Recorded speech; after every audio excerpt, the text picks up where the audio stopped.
What's up, everybody?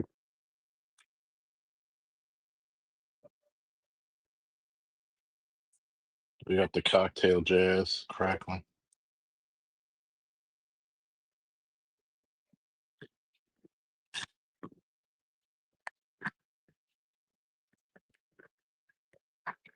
Mm.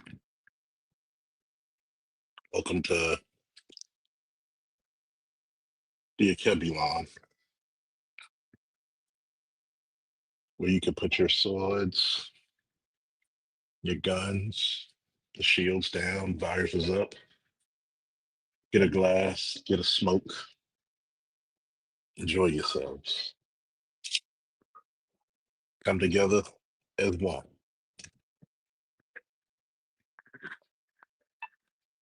Mm. Hey, Simply D, do you hear the jazz music in the background? Mm-mm-mm. I'm loving this shit right now.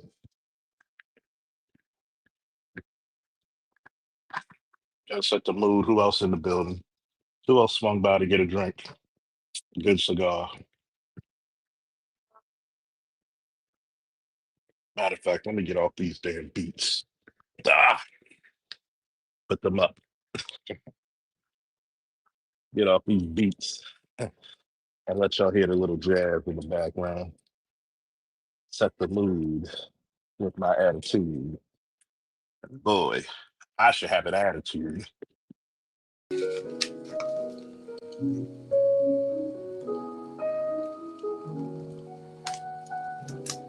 Now do you hear it?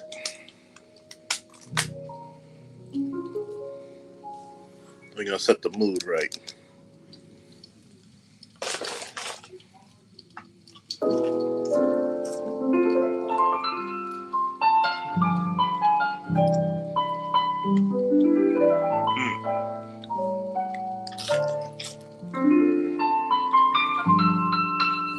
Who else is in the building?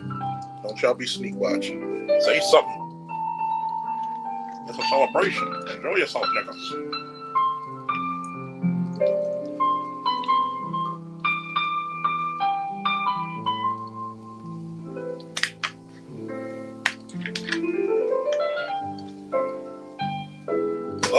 Welcome all. Put your favorite glasses of drink in the building.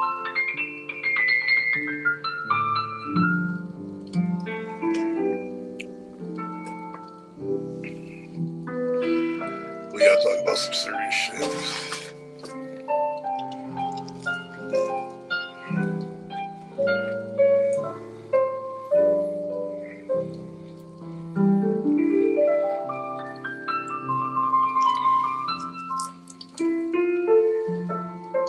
Let's talk about first level.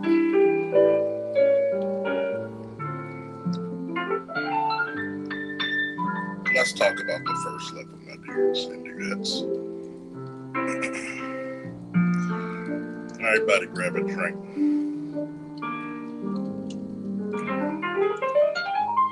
Because your boy Falcosaurus Rex is about to get nasty.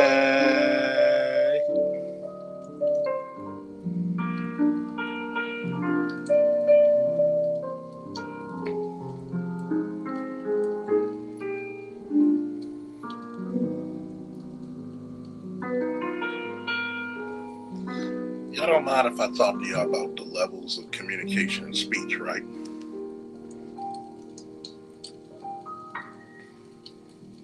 Y'all don't mind if I talking to you about the levels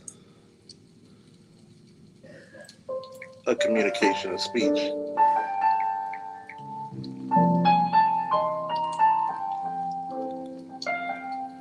I need some woos in the chat. Give me some woos in the chat. Because this is going to be a classic. Joy in pain, like sunshine in rain. Sing it with me, God's children.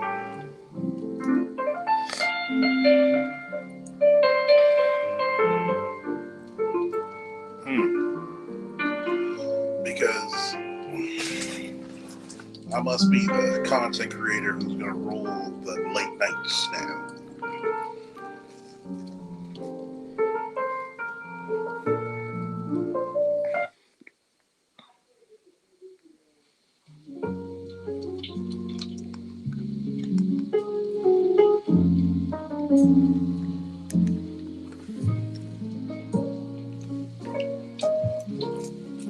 Well, neighbor, it's about to be that time where Mr. Faulkner's neighborhood, because Mr. Rogers ain't got shit on mine.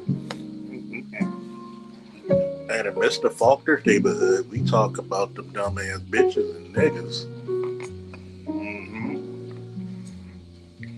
We grab a knapsack and carry a strap.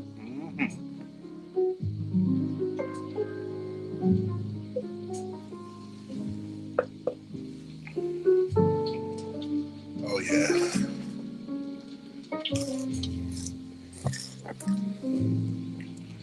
That's that smoking cigar jazz music.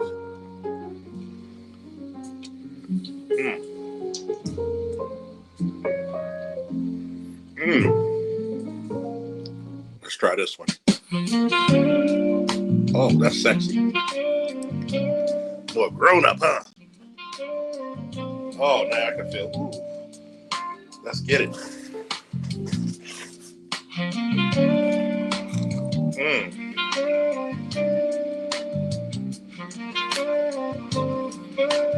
Now,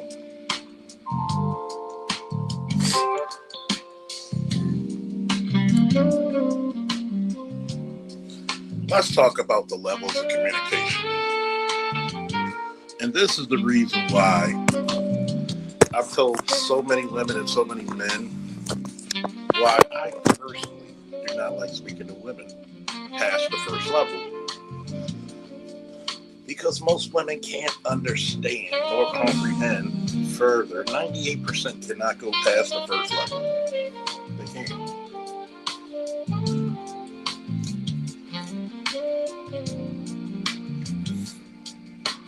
They'll get too emotional. They'll get too irrational. They'll get too combative. There, I said it. It's not me hating women. It's just telling the truth. Even today, I tell a shorty, why can't we have a conversation past the first level without you getting upset or arguing?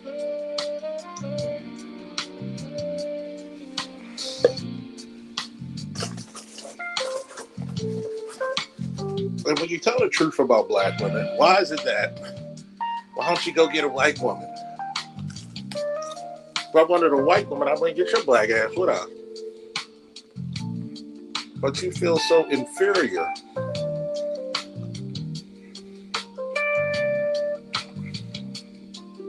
To that white troglodyte.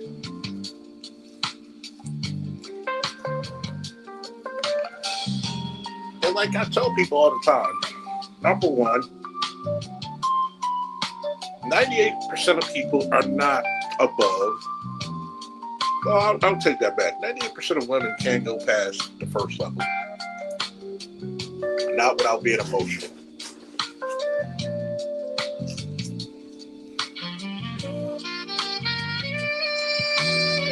Not without being irrational. And not without being combative. It's true.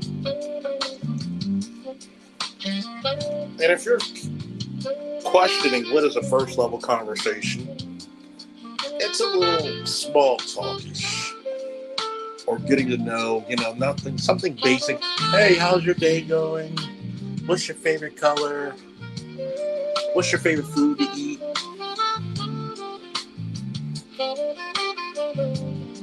Here's a tip for a lot of men out there. And a lot of women. Here's a first level question that if you ask it the right way at the right time can become a second and third level conversation. Tell me about your upbringing.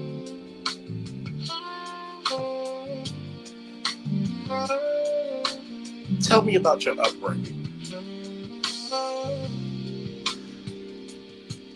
if Shorty would have asked me about my upbringing, we would have got past the first level because we would have had to go to different areas, different things. Speaking about Angry Black, what's up, Angry Black? What's up, Les? I like the jazz, fellas. Tell me how y'all like the jazz in the background. This is something where I don't get women. You tell me all about your life because God knows you motherfuckers love to talk. And I'll keep you privy about this one, Shorty. When I'm supposed to go on a road trip this year in North Carolina, and I'm like, fuck that. And I would honestly tell you about how stupid these females are. A man's coming to see you because you came to see him twice. You came to see me 2 times when my money was funny because I'm paying for a new car. I had to pay a down payment. I had to take 2 down payments. Your boy was bringing $1,500 with him, maybe $2,000, to come see you. Even sent you flowers today. Same day delivery. And there's nothing simping if you want to send flowers. Here's the thing. A lot of things I do for women don't understand. I'm testing you. Because if I send flowers, which ain't much, how you respond to it shows if I'm going to spend real money on you. If I'm going to come see you. And when you yapped and came out of your mouth with some smart shit and I retaliated, I'm going to tell you, no.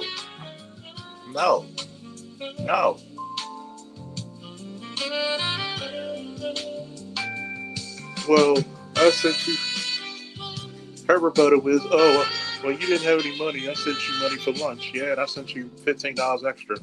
If you sent me 20, I sent you 35. Get out of here. This is the same chick who told me her stove's broken where she can only use 2 out of 4 or 5 eyes on the stove. Don't do that, Charles. You're petty. Okay, we're being petty. I'm going to say this, and this may sound controversial, okay? Turn the jazz down a little bit.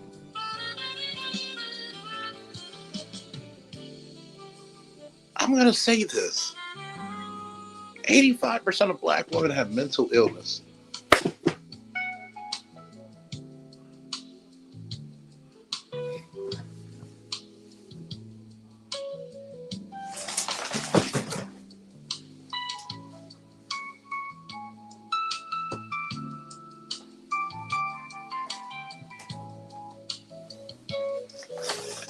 Five percent of black women have mental illness.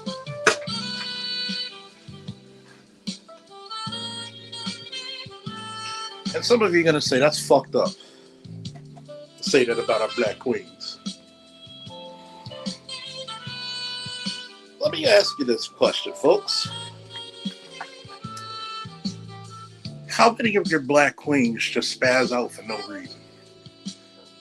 Start sounding like they have demonic possession. I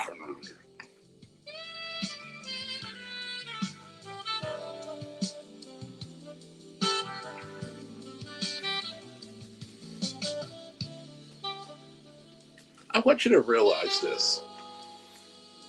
85% of black women have mental illness. You know why? That's about the same exact number of them choosing to be single mothers, choosing to raise their children in poverty. I want you to really take that into consideration.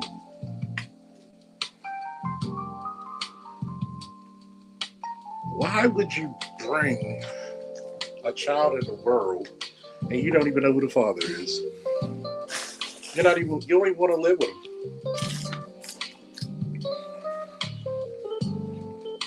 80% of you file for divorce, but then complain you can't find a good man.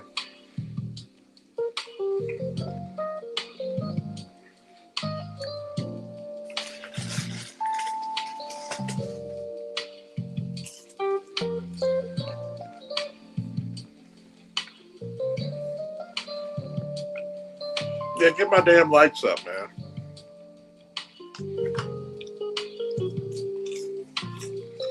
Matter of fact, for some of you who are sneak watching, who probably detractors, disagree with me if you want. I'll prove it.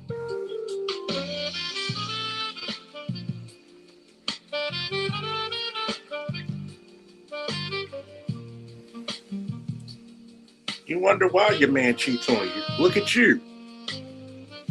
It's not him. Look at you.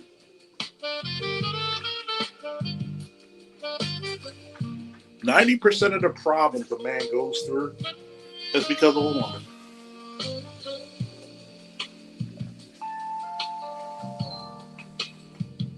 You can't be content and happy for shit.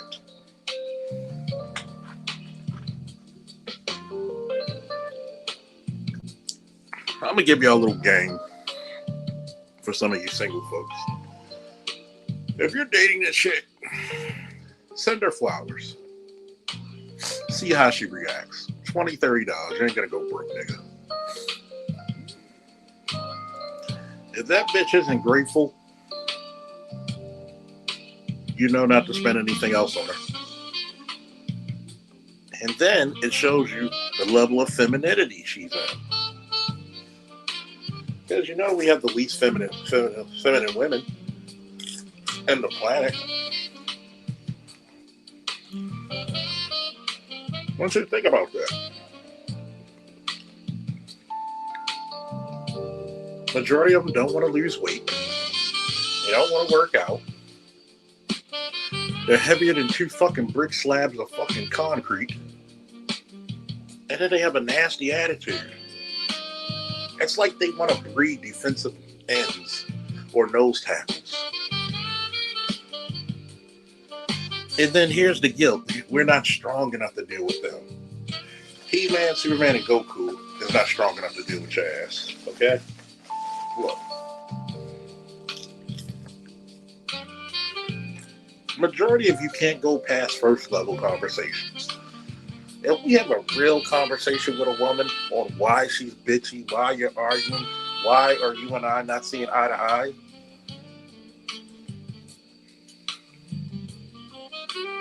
find them fucking and flee them.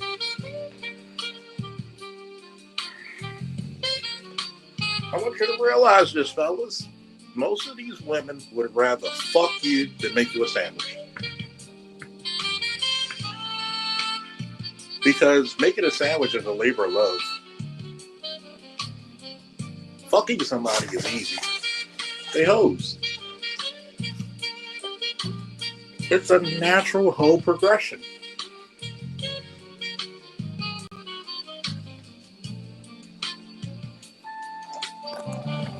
A natural hoe progression.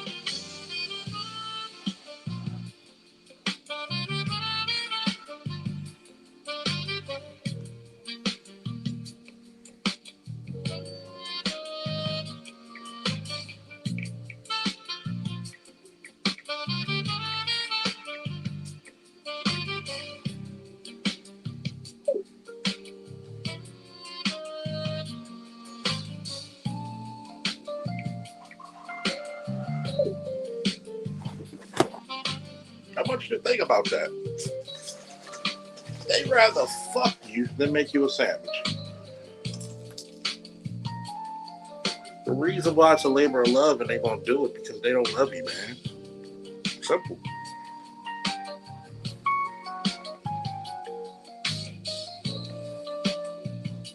I want you to think about this. Only a black woman will fuck a free lunch. And times are getting harder out here. You're not going to get stamps.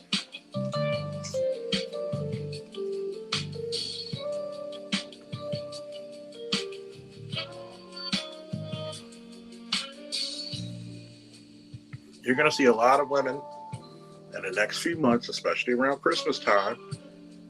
Oh, it's going to hit hard Thanksgiving, but especially Christmas time. You're going to see a lot of drunks.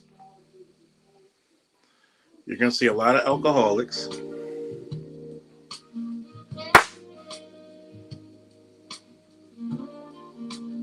You're going to see a lot of drunks, a lot of alcoholics. Starting now, you're going to see a lot of prostitution. Maybe not hookers on the street, but them hookers are going to be in your DMs and Facebook messages.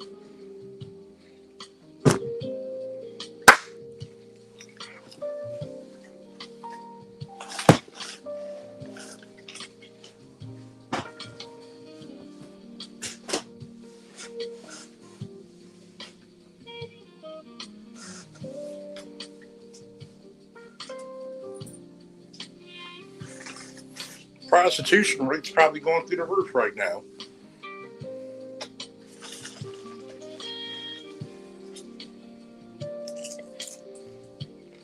The Hey Big Heads. I had one I haven't spoken to since March? No, February. I'm lying, January. Hey Big Head, you've been on my timeline a lot. I had another Hey Big Head moment in Facebook dating. The chick liked my profile that I used to mess with 10 years ago, 12 years ago.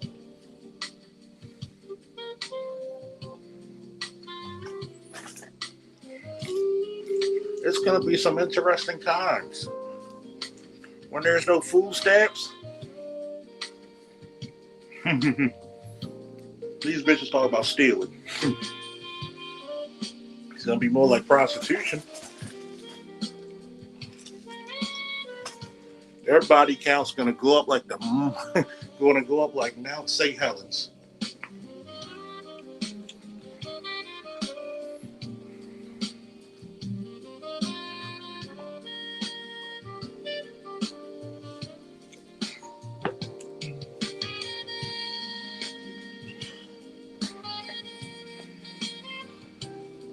I want you to realize that.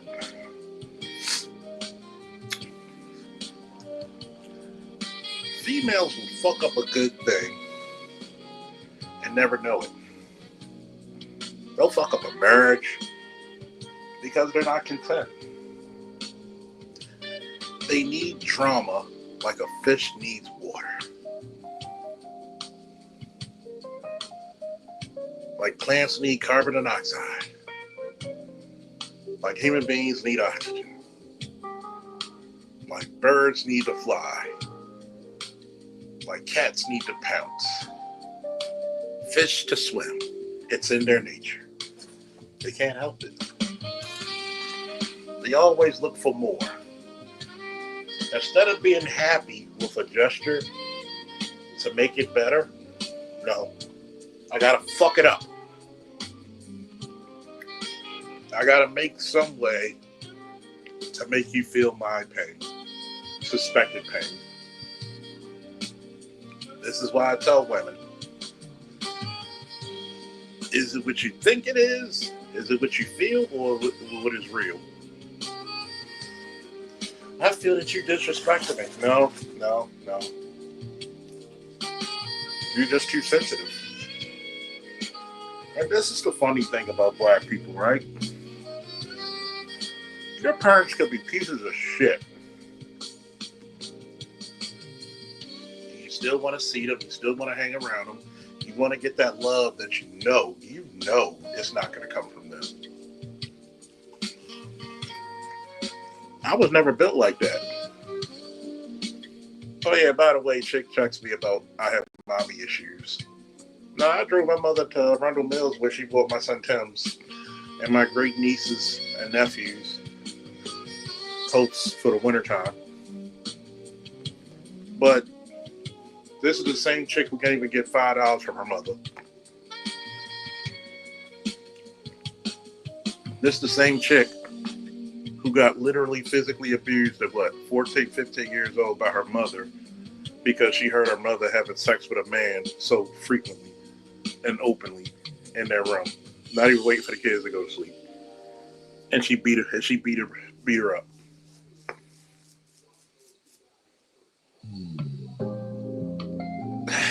But I got mommy issues. Yeah, my mom did some shit, but we had to rectify that.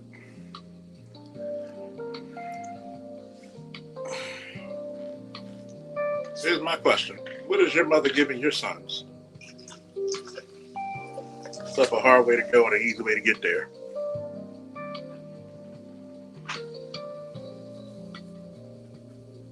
My mother bought my son's uniform without me asking.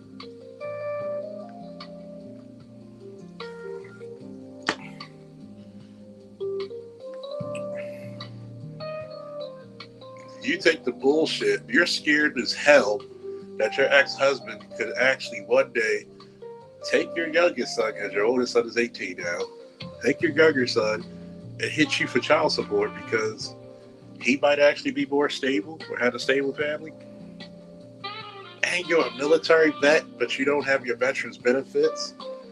You're a dumb motherfucker. And I was willing to help you get them. Silly bitches. Tricks are for kids.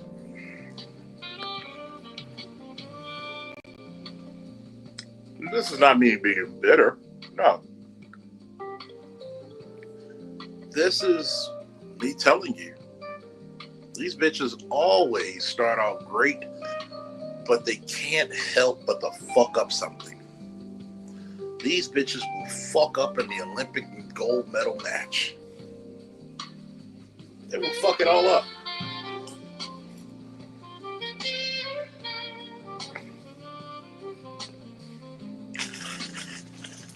They will willingly do it. And then blame you for their issues. You sound crazy. No, you're a nutcase.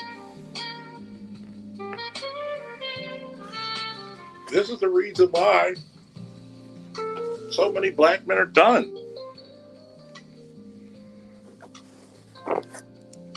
So many black men want to protect themselves.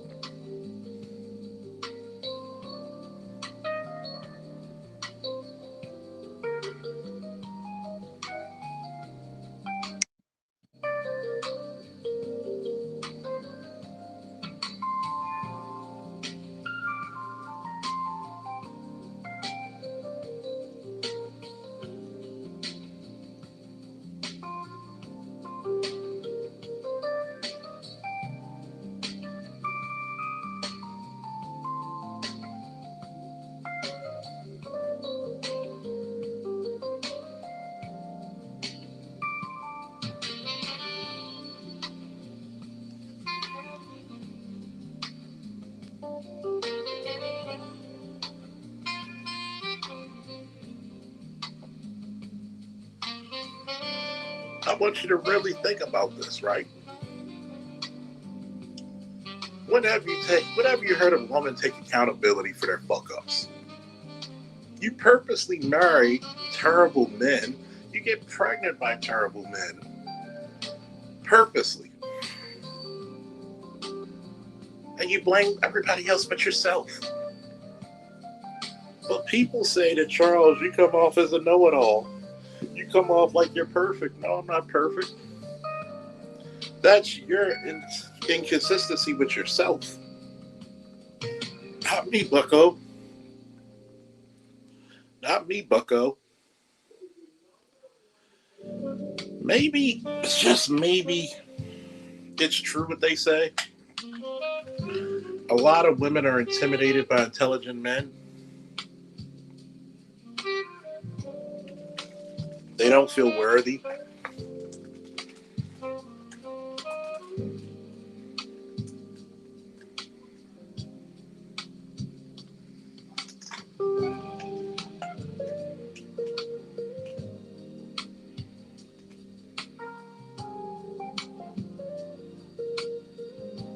I want you to think about that. You never see them get the best men they can. Or maybe do we? They don't want to show you where they really rank. Because they're even shit scared of it.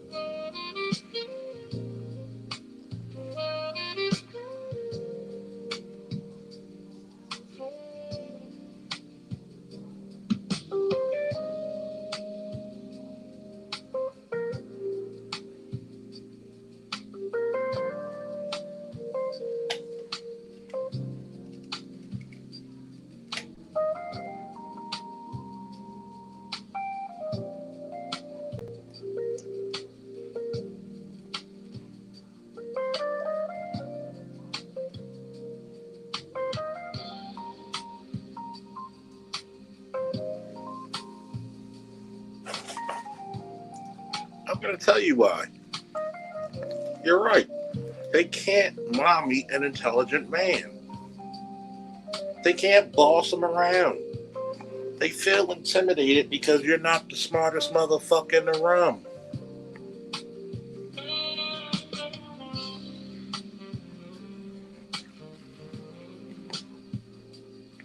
When a woman can't outsmart you, it's intimidating.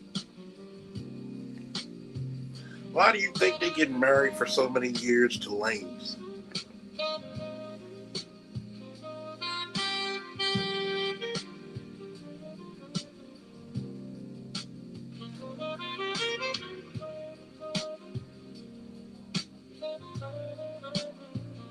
I literally had a chick today tell me, "You really don't think I'm intelligent, do you?" If I thought that, I wouldn't talk to you. I wouldn't talk to you or try to talk to you past the first level. You would just be a sexual object at best. This is what happens when you have a fallacy of somebody trying to pretend who they're not. I'm sorry. Maybe sometimes my vernacular may be hella confusing for people at times.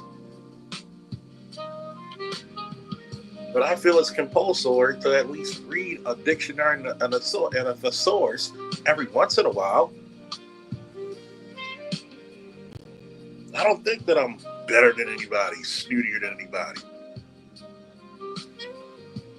What I don't get is why don't you appreciate a man with his intellectual prowess? You feel more comfortable if I wallow with an obsolescence.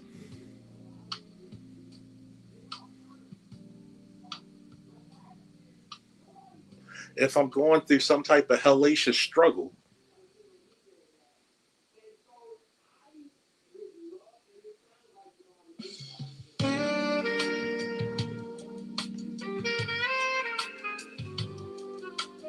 if you want me to feel the way you feel, which is nothing but depression and melancholy,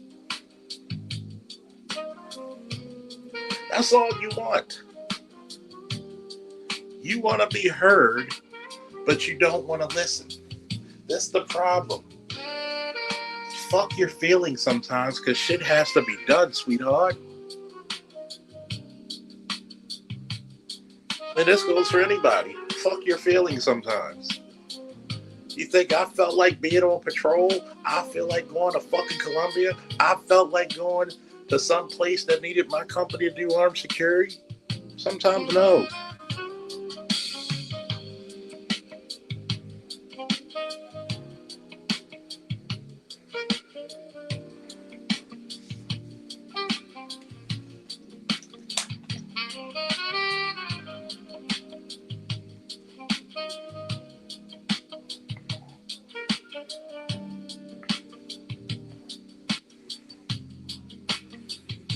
ABM said it best. If you're an intelligent black man, then logically the woman can't be the main character.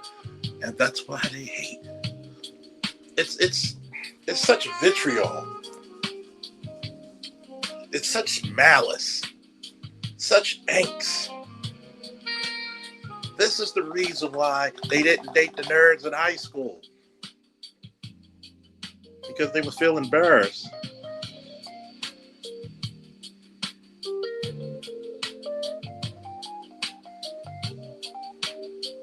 This is the reason why they end up in the shit that they're in constantly. With no type of conviction, awareness. They want to give you a dissertation about how they feel, but they pay no attention to reality itself.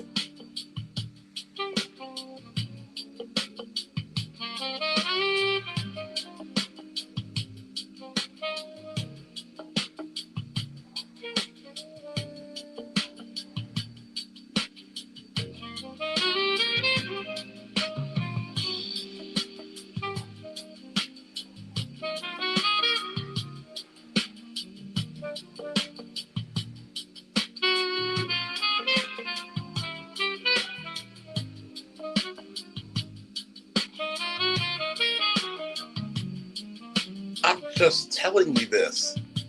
There's no such thing as a black woman who really wants her man to be smarter than her. Because even if she prayed for a man to be smarter than her, she's not going to like it.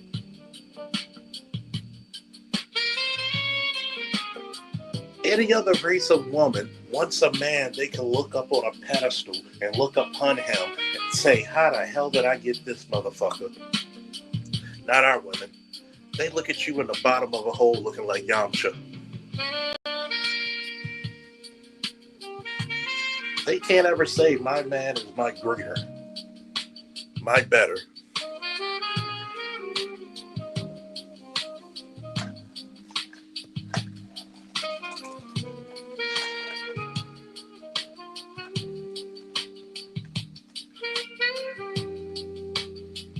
Nothing's ever good. Let me explain this to you, right? Have you ever seen people who can't enjoy a good moment? There's always something they gotta fuck it up. And instead of saying this person cares greatly or deeply for me, I got great friends, I'm with a great woman, I'm with a great man, I got great parents, I got great kids, I got great coworkers. I just have this great bit of luck going for me. Nope. When it's too good to be true, that means I gotta fuck it up. I gotta fuck it up.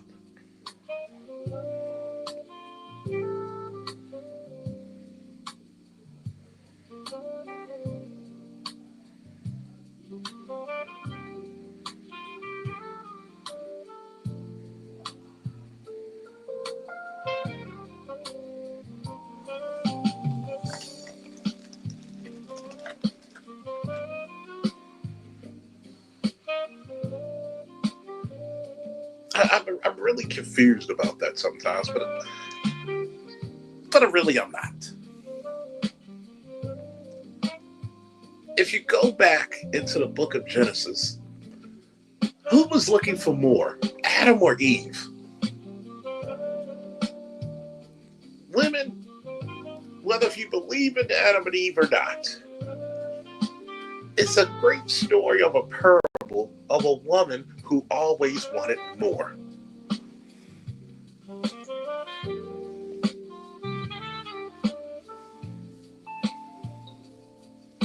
She can't be content. She can't be happy. Even when they talk about their freedom, a man will sacrifice his happiness for his family, but a woman will sacrifice her family for her happiness.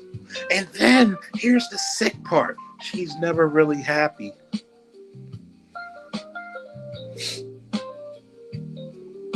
She's never happy. She can get the divorce she wants. She's not happy.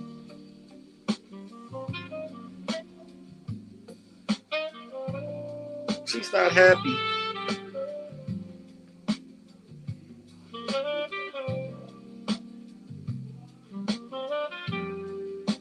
They want their independence, but you never hear a woman say that I'm independently happy.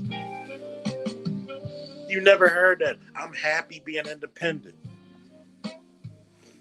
You never heard them say, I'm happy being independent.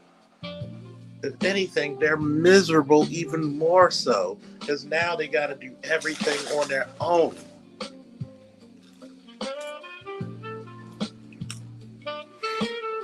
They don't like the price of intelligence. They don't like the price of independence.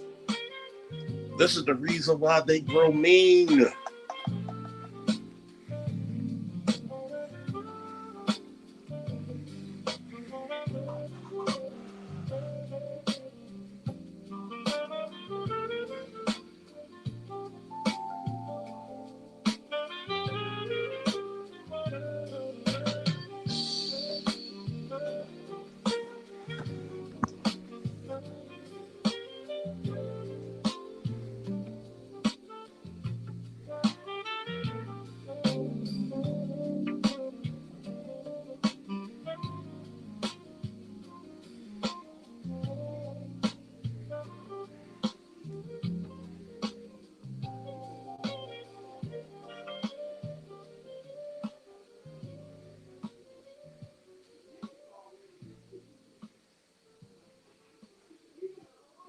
I want you to realize this shit.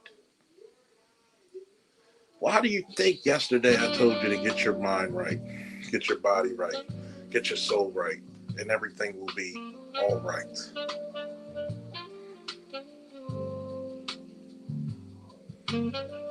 Even in my case, dating a chick for a few months, I'm still exercising, I'm still making money, I'm still doing my thing. What if I was focused solely on her? I'd have been in fucking shambles.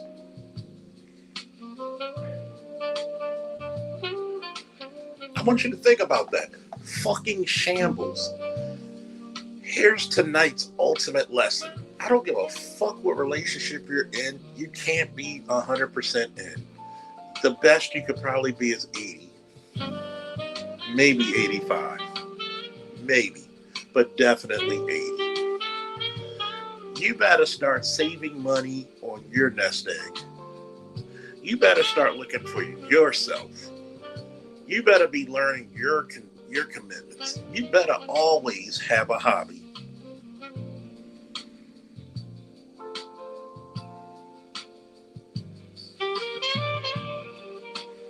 November 1st, 2025. What do you say? Colonel, salute, Colonel.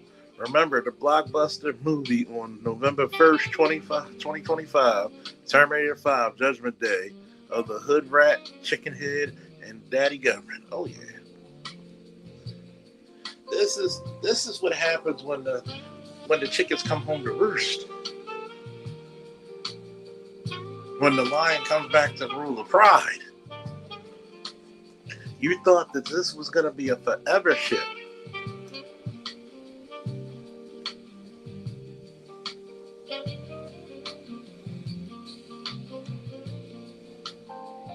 That's what you thought it was. You thought somebody was gonna hand you the keys to the ship, and let you crash the USS Enterprise.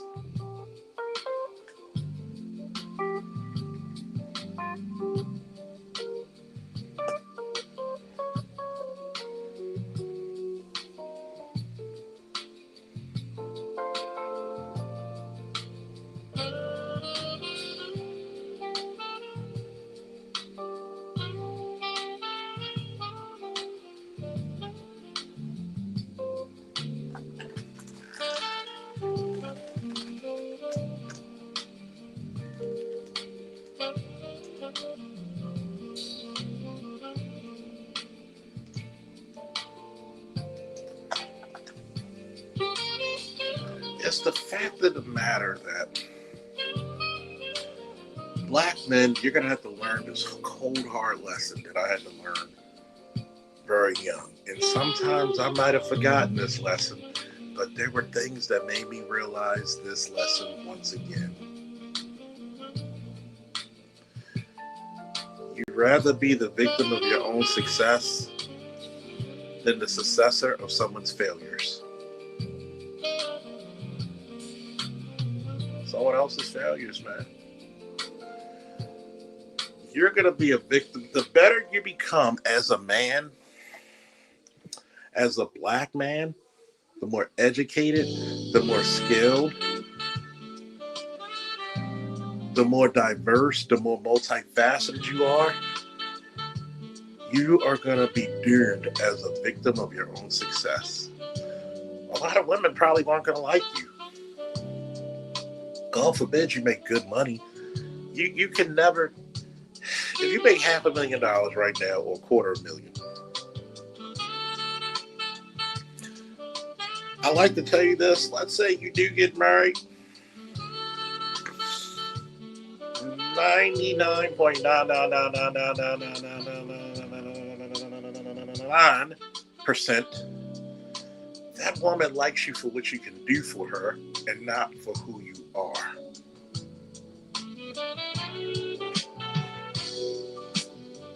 You're a man not.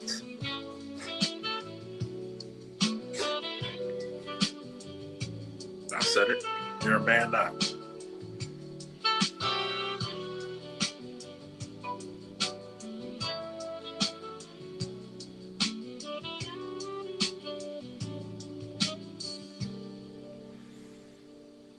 because you're that man not, that CompuServe, the garbage man in the dating world, you're not expected to have any dignity, any intellectual prowess, nor respect. Your existence should only be because of what I feel.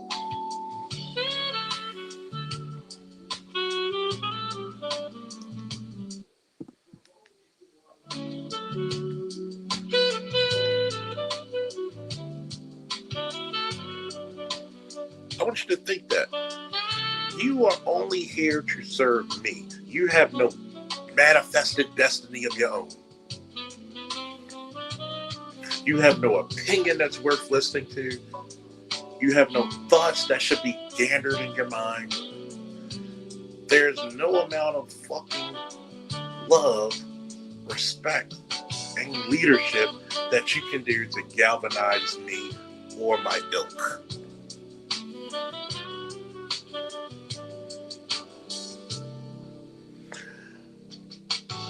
I like to say this before I start a panel. For those of you who's listening to the sound of my voice right now and think I'm fucking bitter, I am not fucking bitter.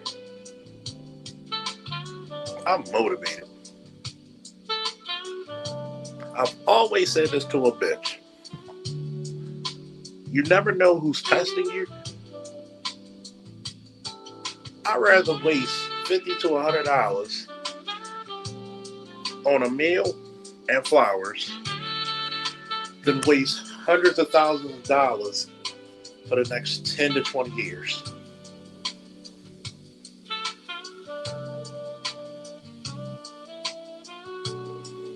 A lot of you need to budget your testing. All right, I'm going to test her going out Friday, see how she reacts.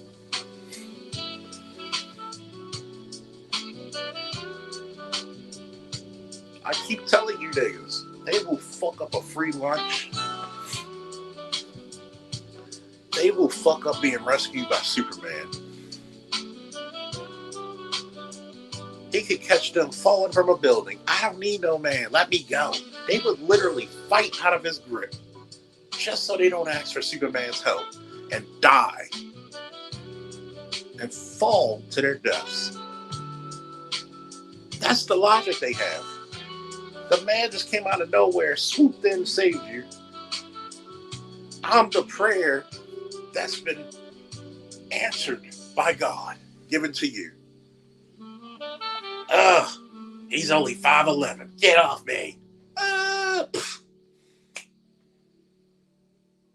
He only makes $60,000, even though I'm making 25. You brokey.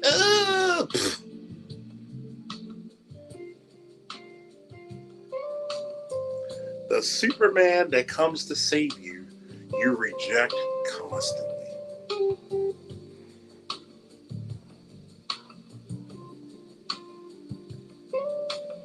You constantly reject that Superman.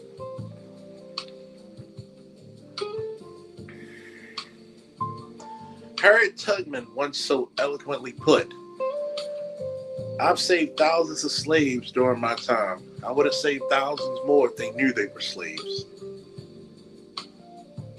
If you bitches in the gynocracy knew how stuck you were,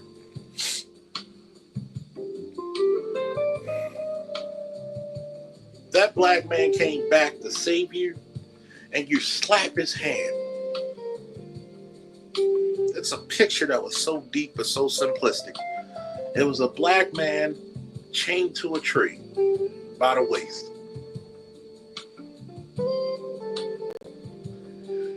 His arms reaching out towards a lake. Inside that lake lies a black woman, barely having her head up and stretching her arm out to that black man. Unbeknownst to that black man, she has the key in the water. Black women are so afraid to unchain you from your bondage that it means they will let themselves drown in debt, loneliness, misery, psychosis, depression, bipolar, poverty, than to give the keys to the black man and say, here's your rightful place. Save us. They would rather drown in a lake than to give you a key that will free you from that tree and that bondage to go jump in that goddamn lake and rescue her. And to give you more context, not only did she have a key that's still in the lake on the other hand, she had a ball and chain to her ankle, which means her baggage, her bondage. The man could have saved her. The man was so big and strong, he could have jumped inside the water,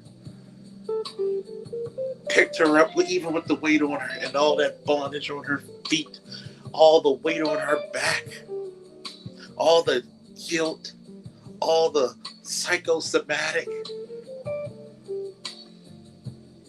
all the self-deprecating shit, all the self-destruction, all of her low self-esteem. But no, you'd rather still see that black man struggle than to give him the keys to rescue you.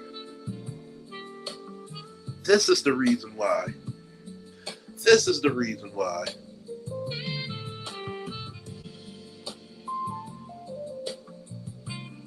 This is the reason why this manosphere is here. The black one, that is. This is the reason why. At some point, black man, what are you going to rescue your goddamn self? There was a wise prophet in the 2000s. Don't save her. She don't want to be saved.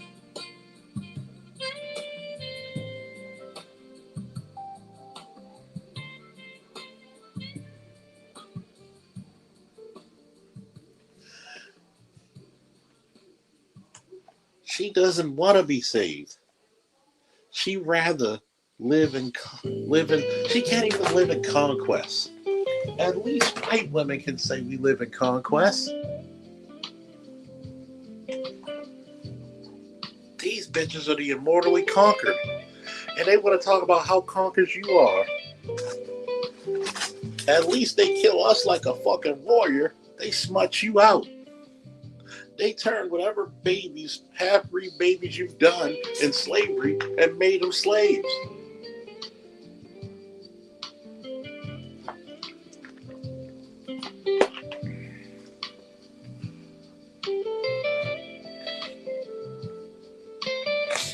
You were never good enough to marry, just to breed.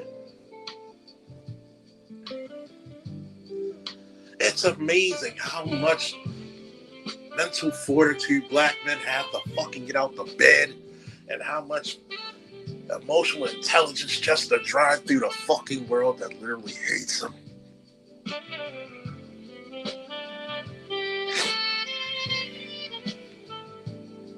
But you motherfuckers don't get that, do you? You think black men are supposed to be your whipping boys. Because even today, when Shorty thought she could run her mouth and say what the fuck she wants to me, like I'm not a fucking child of God or something. You want to block me? Block me. Good. Don't expect me to hit you back. I will not find a way. If you fall, fall hard. I hope you pick yourself back up, like I had to. You chose to go a week without your electricity. You chose to go without. You lucky he didn't go and fucking file for fucking permanent custody of his kids, because you'd have been paying bank.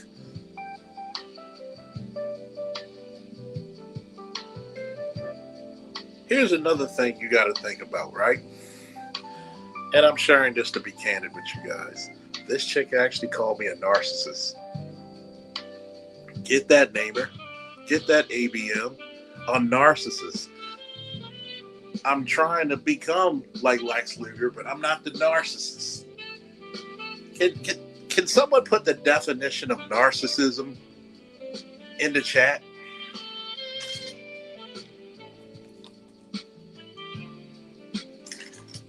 I'll wait.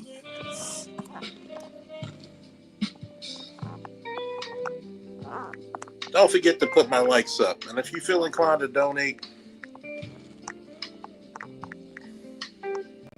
here's the Cash App. I know some people are going through tough times, and I get that. But the least you could do is put a like.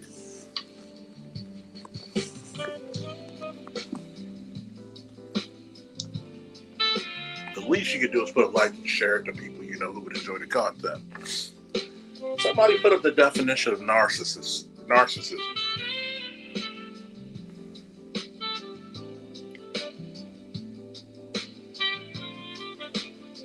Let me pause the jazz for a minute.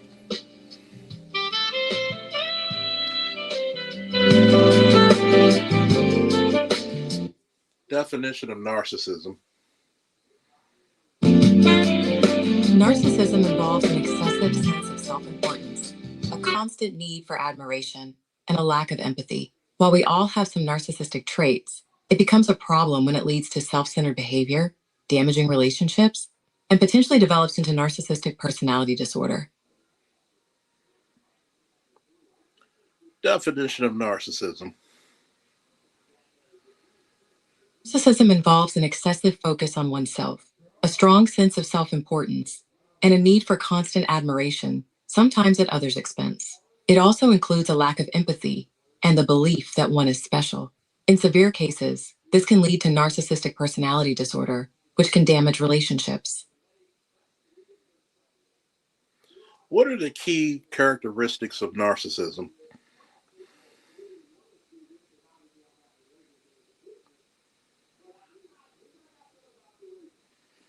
Here's some of the key characteristics of narcissism, by the way. This is what she called me. Grandiose sense of self-importance. Exaggerating achievements and talents, expecting to be recognized as superior without consummate accomplishments.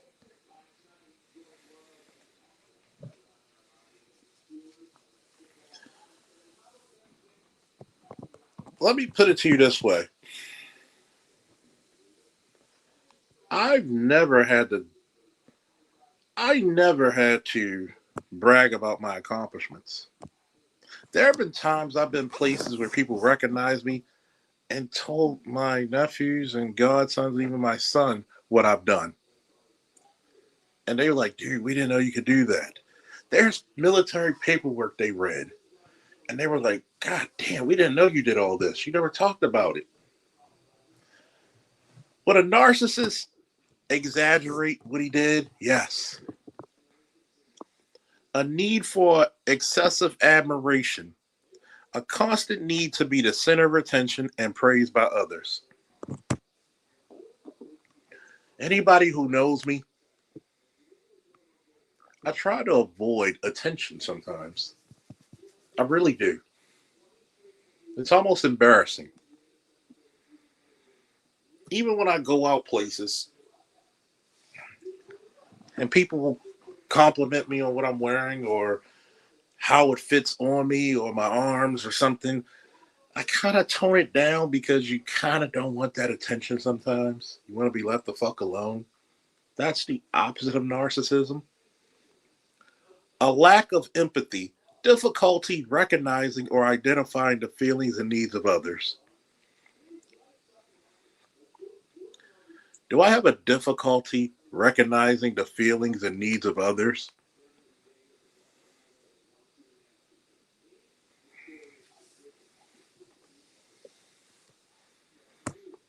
I want somebody to really tell me, where do I have a difficulty in that? Sometimes I think I give too much of a fuck. Sense of entitlement, unreasonable expectations, especially favorable treatment or automatic compliance with their expectations. I get it out the mud and get it back in blood. I don't need equal outcomes. I just want the equal opportunity to show you that I'm the baddest motherfucker around.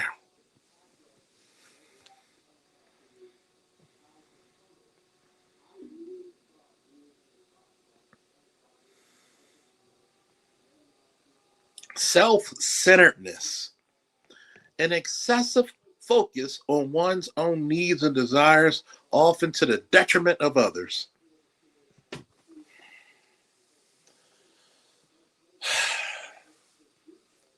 Sending the bitch flowers to North Carolina to see her happy and smile. That's my money. I'm not getting it returned.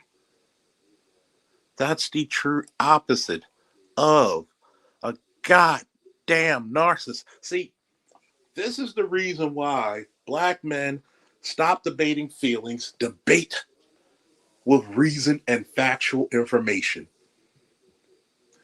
If you know how many times have I sat there with people and talked them out of shit? My boy Josh will tell you.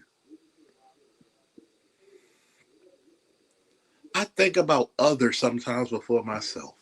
Hell, I had to jump in the line of fire and danger. But I'm self-centered. But this is the motherfucker who she'll tell me all about her life, but she doesn't know anything about me. Even when I asked her, I can show you the text. I don't know. What's my favorite color? I don't know. I told you. You asked me first level shit, but you tell me about the crazy shit that happened in your life, even down to sexual exploits. If you keep talking and I know all this information about you, but you don't know too much information about me, who's the real narcissist? I think it's damn near almost impossible. And I'm going to go on a fucking limb. I think the narcissism, when it comes to men and women, is probably about 80-20, maybe 90-10. And we're talking about heavily on the female side. Heavily on the female side.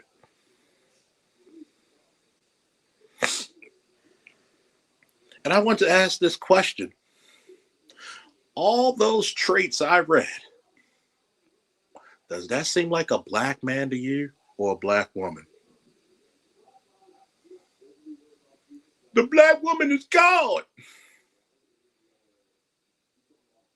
To call yourself a god without any deity or deitism to yourself is narcissistic. To constantly lie and exaggerated boasting of what? Let's go back to that shit real quick, right? Let's go back to that. Let's go back to that. A grandiose sense of self-importance, exaggerated achievements and talents expected to be recognized as superior without consummate accomplishment. We the most educated. Lie.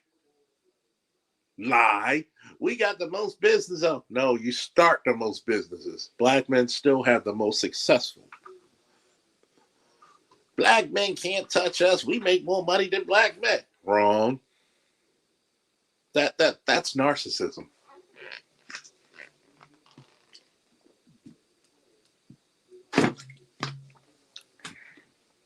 Now you see, have I not backed up the evidence to tell you 80 to 90% of black women have mental illness? See, I can prove that very easily because you don't hear black men singing this shit.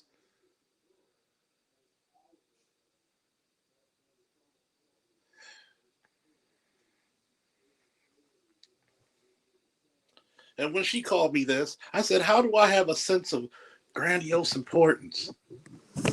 I've been important since goddamn high school.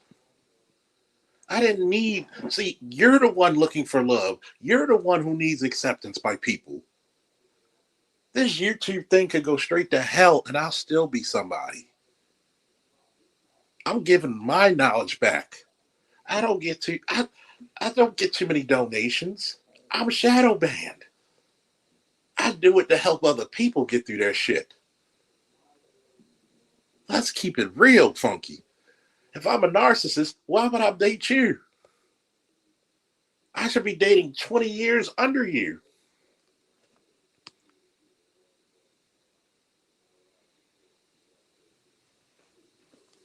I'm the one who gave you the workout routine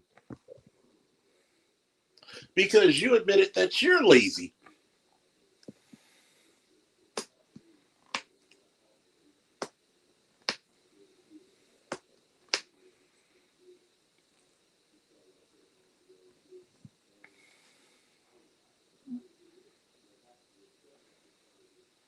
Excessive need for admiration.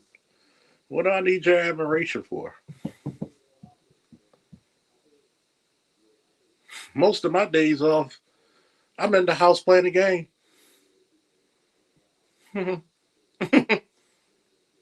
I'm lifting weights. I might stop at a friend's house or something, or maybe the cigar lounge. Hell, I'm so in the cut when it's summertime. You know where I am. I'm at the fucking harbor. I'm at Bob fucking Under Armour.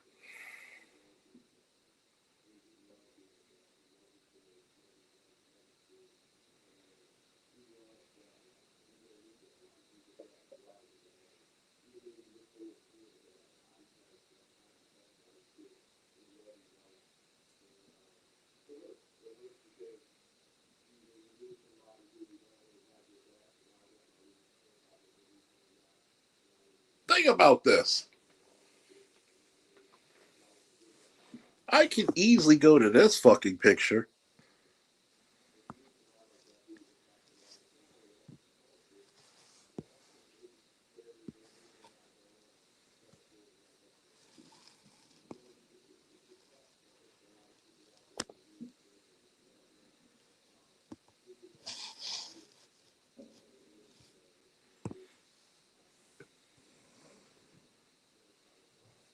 I could go to many damn pictures.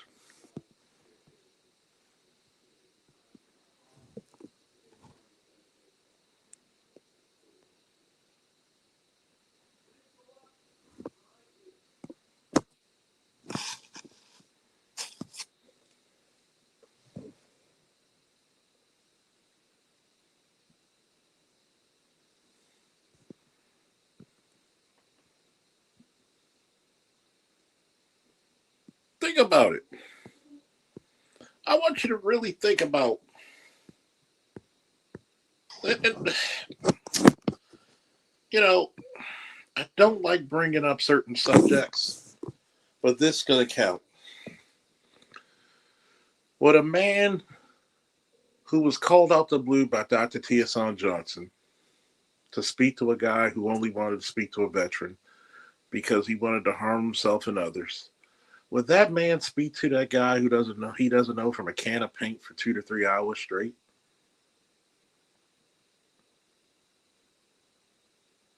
But I'm a narcissist. But wait a minute, baby. I know a lot about you, but you barely know anything about me.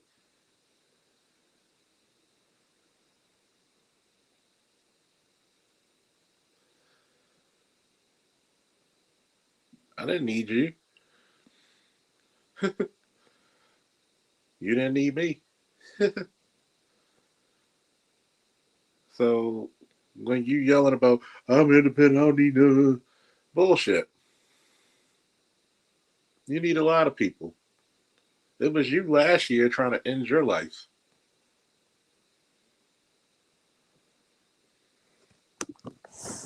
You lucky you had friends that you needed because you remember you said you were so miserable. You're so sad.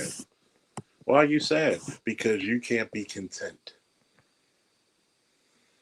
This isn't me making fun of people. This is just me telling the truth. And the truth will make me free and strong. Since I'm a narcissist, since I don't have any empathy, where's yours?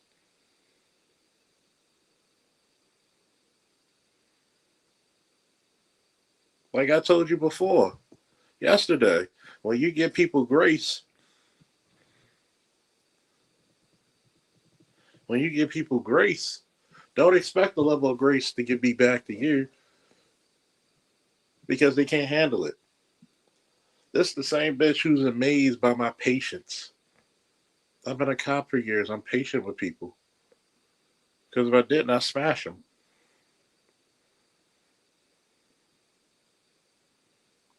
But let you get upset about something, the whole world got to stop. This ain't just her or any other incident I had. This is multiple times I see with women. That's a narcissistic trait. You're the only person the world ever hurt. So how bad do I think things will get for black women? In the words of T'Challa, I don't care. I don't care. It's hard to care, okay? It's hard to have empathy for people who never had such. They, your own women didn't even have pity. They didn't even sympathize with you, which is pity. So let alone feeling you or having emotional resonance with you, which is empathy. I don't care. You bring all these little bastard kids in the world who were a bunch of crumb snatching, thieving motherfuckers anyway. And when black men try to teach and coach them, you're the first interrupter. You actually condone their criminality. Well, little kids can't be in criminality. That's why we have what's called juvenile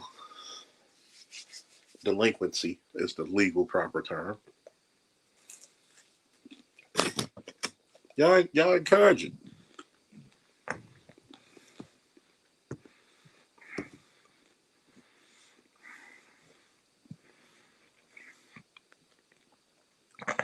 You must have laughed out loud when BW told you scared of a strong black woman.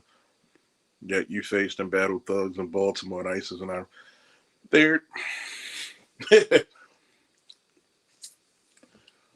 It gets so comical when I hear that. And I'm like, what the fuck can you, if the Taliban and ISIS couldn't do it, if Al Qaeda and ISIS couldn't do me, if the thugs and criminals and psychiatric patients couldn't hurt me, what consequence are you to me? It's comical. Any other woman, y'all lucky that I don't find white women generally attractive.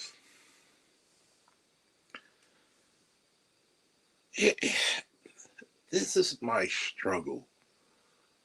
And I'm not on some my comp shit. So this is my struggle. My struggle is, how can you be in love with a community that hates your fucking guts? And the answer is, you really shouldn't be. Logically, you shouldn't be.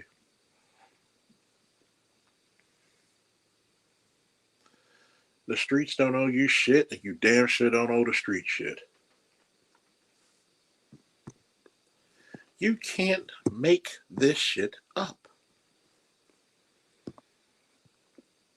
You really can't. This is the stupidity of our community.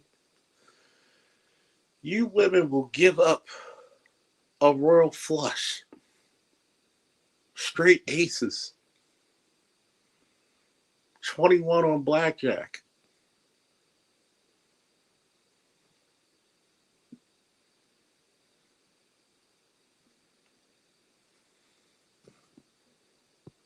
See, let me tell you something about this individual. She has narcissistic tendencies. She has depression. She's always feeling that she's not heard. You don't hear me. You don't hear me. A narcissist always wants to be heard. I don't give a fuck if you hear me or not. I don't give a fuck. I don't care.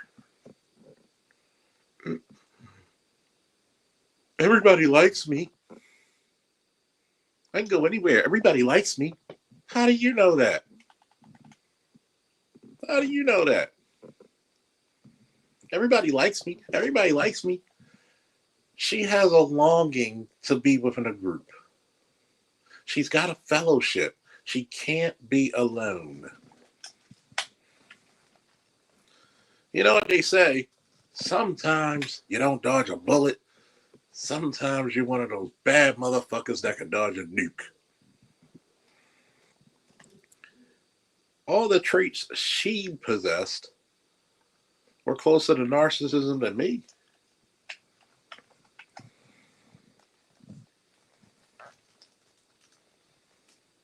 You're in the mirror. You're talking about how cute you are, how pretty you are. I don't care. I don't care how I look. Guess what? I can unshave my head and have the little bald spots come up, and bitches will still love me. Somehow, some way. I don't know why.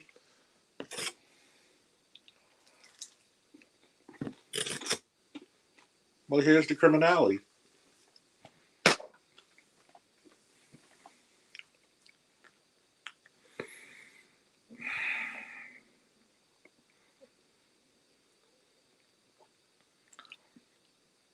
We'd rather let a guy go who's going places and can't follow his lead because I can't be the star. I feel like I'm inferior. I feel like I'm not smart enough to be with you. Did I say that, or is it in your fucking head?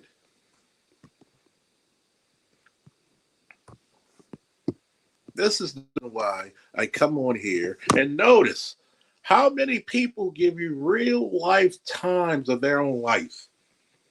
Some content creators act like they never sinned. They don't go through shit. No. I'm telling you in real motherfucker.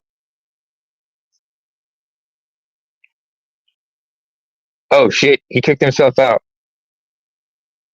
Give him that. I'm back, folks. Welcome back. I'm telling you in real fucking time that a lot of these motherfuckers are nuts. Delusional. And it's delusions of grandeur. I'm pretty. You don't hear niggas saying I'm a 10. All of these bitches are 10s. Then who's ugly? I want you to realize, when she called me that, I had her look up the fucking definition. I'm not taking care of you. Well, I said don't ever use that word out of context. Don't use words out of context.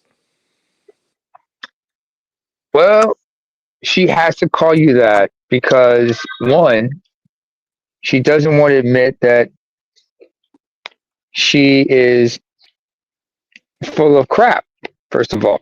Remember, as Patrice O'Neill used to say, women have this internal movie in their heads where they're the star and they can do no wrong. It's always the man's fault. And calling you a narcissist gives her plausible deniability.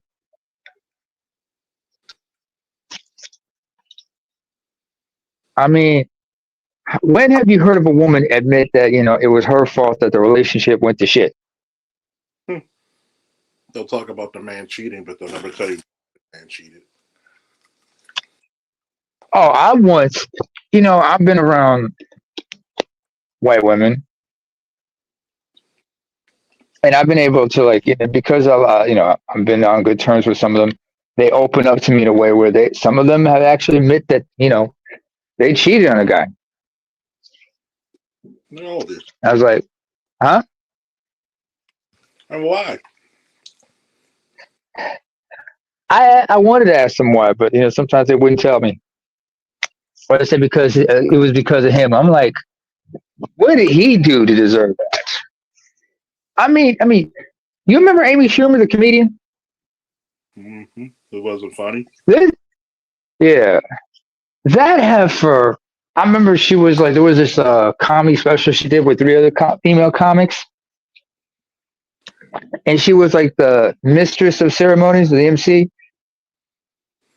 And most of the women laughed when she told this joke about how she broke up with a guy, but didn't have the heart to tell him that she gave him HPV.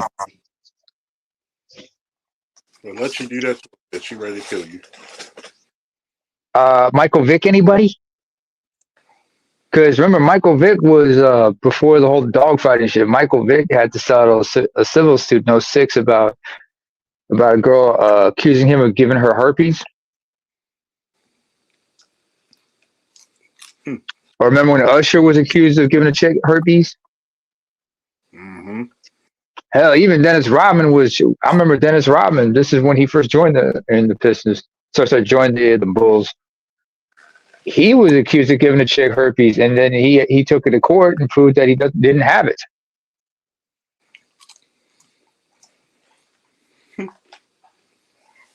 I want you to know this, right? Mm-hmm. All these blasts from the past, you know, one of them, I won't give the name.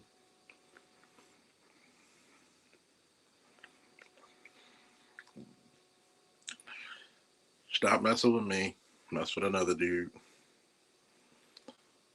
And she messed with this trucker. And this trucker, they had sex a couple of times. Mm-hmm. She showed her paperwork, but he showed his paperwork, but there was always a page missing. Oh. So, kind of find out, she was given genital herpes.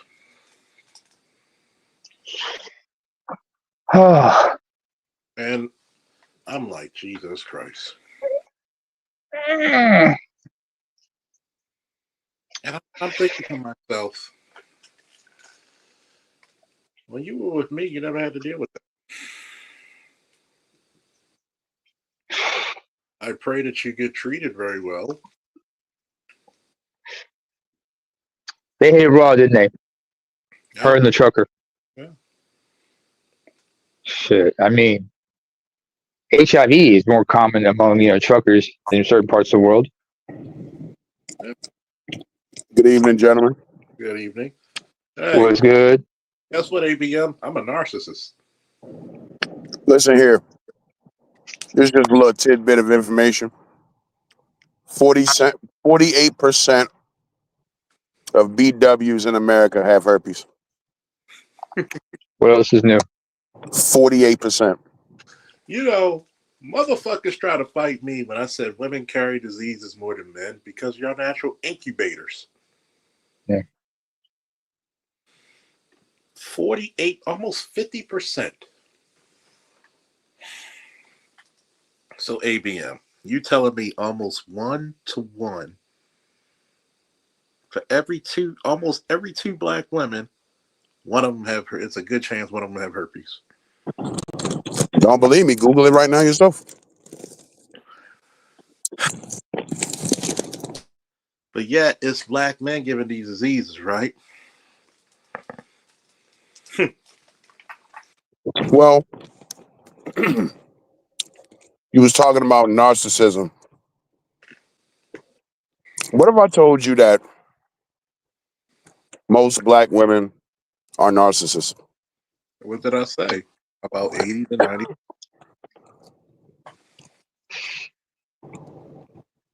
Because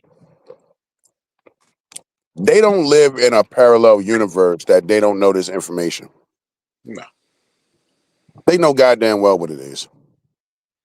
When she called me a narcissist, I was like, how? They just bandied that word around, man. I mean, Well- I mean, as somebody who's actually been around actual narcissists, I can tell you, there are certain traits they get to shit where they show you that they are narcissists. And I've seen that in certain women. I mean, I remember actually, in hindsight, I realized I was involved with a couple of narcissists. And you could see it in their eyes because, narcissists and psychopaths, you see there's no empathy. There's like a deadness in their eyes. There's no healing of people. There's no empathy. There's no emotional empathy. They have like cognitive empathy. They can understand, like, you can experience pain, but they don't They can't relate to that because you are not a human being to them. You are nothing more than just a tool. In the case of a narcissist, you are just like a blank screen they can project their delusions on. Yeah, you're just they have no fear of people. A There's no psychopath, yeah, but the difference between a psychopath and a narcissist is this. Psychopaths are more predatory in nature. A narcissist is parasitic because for them, they have to like try to gain attention from other people and get that admiration because they can't generate that themselves. no. In other words, And they latch onto empaths. in other, Go ahead. in Uh-huh. all to feel belonged, always need to be within a group Mm-hmm. is the narcissistic trait. Yeah. Another trait of what Namer just touched on is they have to create false realities for themselves. Mm-hmm. Yeah. Who does that? Who does that more than black women in America? Nobody. Mm-hmm. And when she said I'm a narcissist, I said I can't be a narcissist because I live too deep in reality. There are among narcissists, you have to understand there are those who have self-awareness and those who don't. And the majority have no self-awareness. Hell, the majority of human beings do not have self-awareness. They're just running on autopilot for the most part. Most black women have no self-awareness. They are uncouth. Yeah, that says it all. Uncouth. No, I mean, overflated value of self, sense of self. I'm like, who the fuck are you? You ain't Lindsay Lohan. Like I even told the chick one time, you have a lot of self-centeredness. Mm-hmm. And she agreed. Well, I only agree because you said it. No. I can give you proof. I know all this shit about your life. All this shit about your life. You barely asked me about mine. And this is where I talk about the first level. What's the first level conversation, ABM and Namer? Sorry, can you repeat that question? What's a first level conversation? Hello, how you doing? Where you from? What's your favorite What are you color? interested in? What's your favorite color in some cases? What's your zodiac sign? Like some guys use as a pickup line. So, to her, that was real important.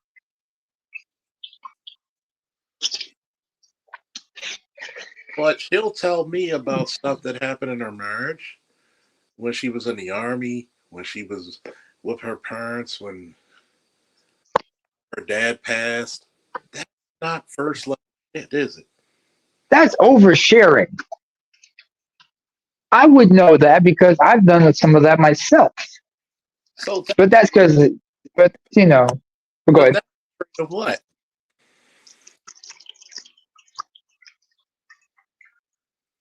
That's a trait of what? Somebody needing.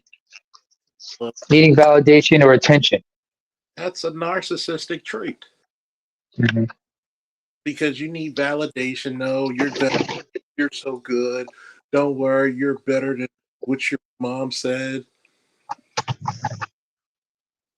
He tried to say something that your mom this and your mom. I said, you literally told me your mom constantly called you stupid, even though you were in advance. Pity play. That's another thing I don't understand.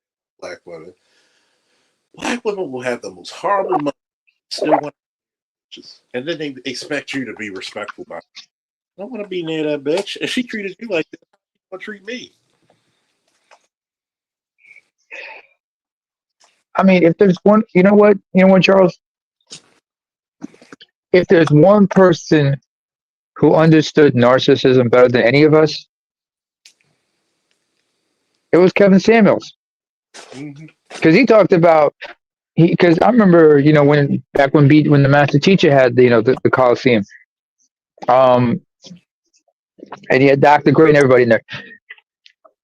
I remember one conversation we all had. It was you, me, him, Dr. Gray, Angry Man, everybody.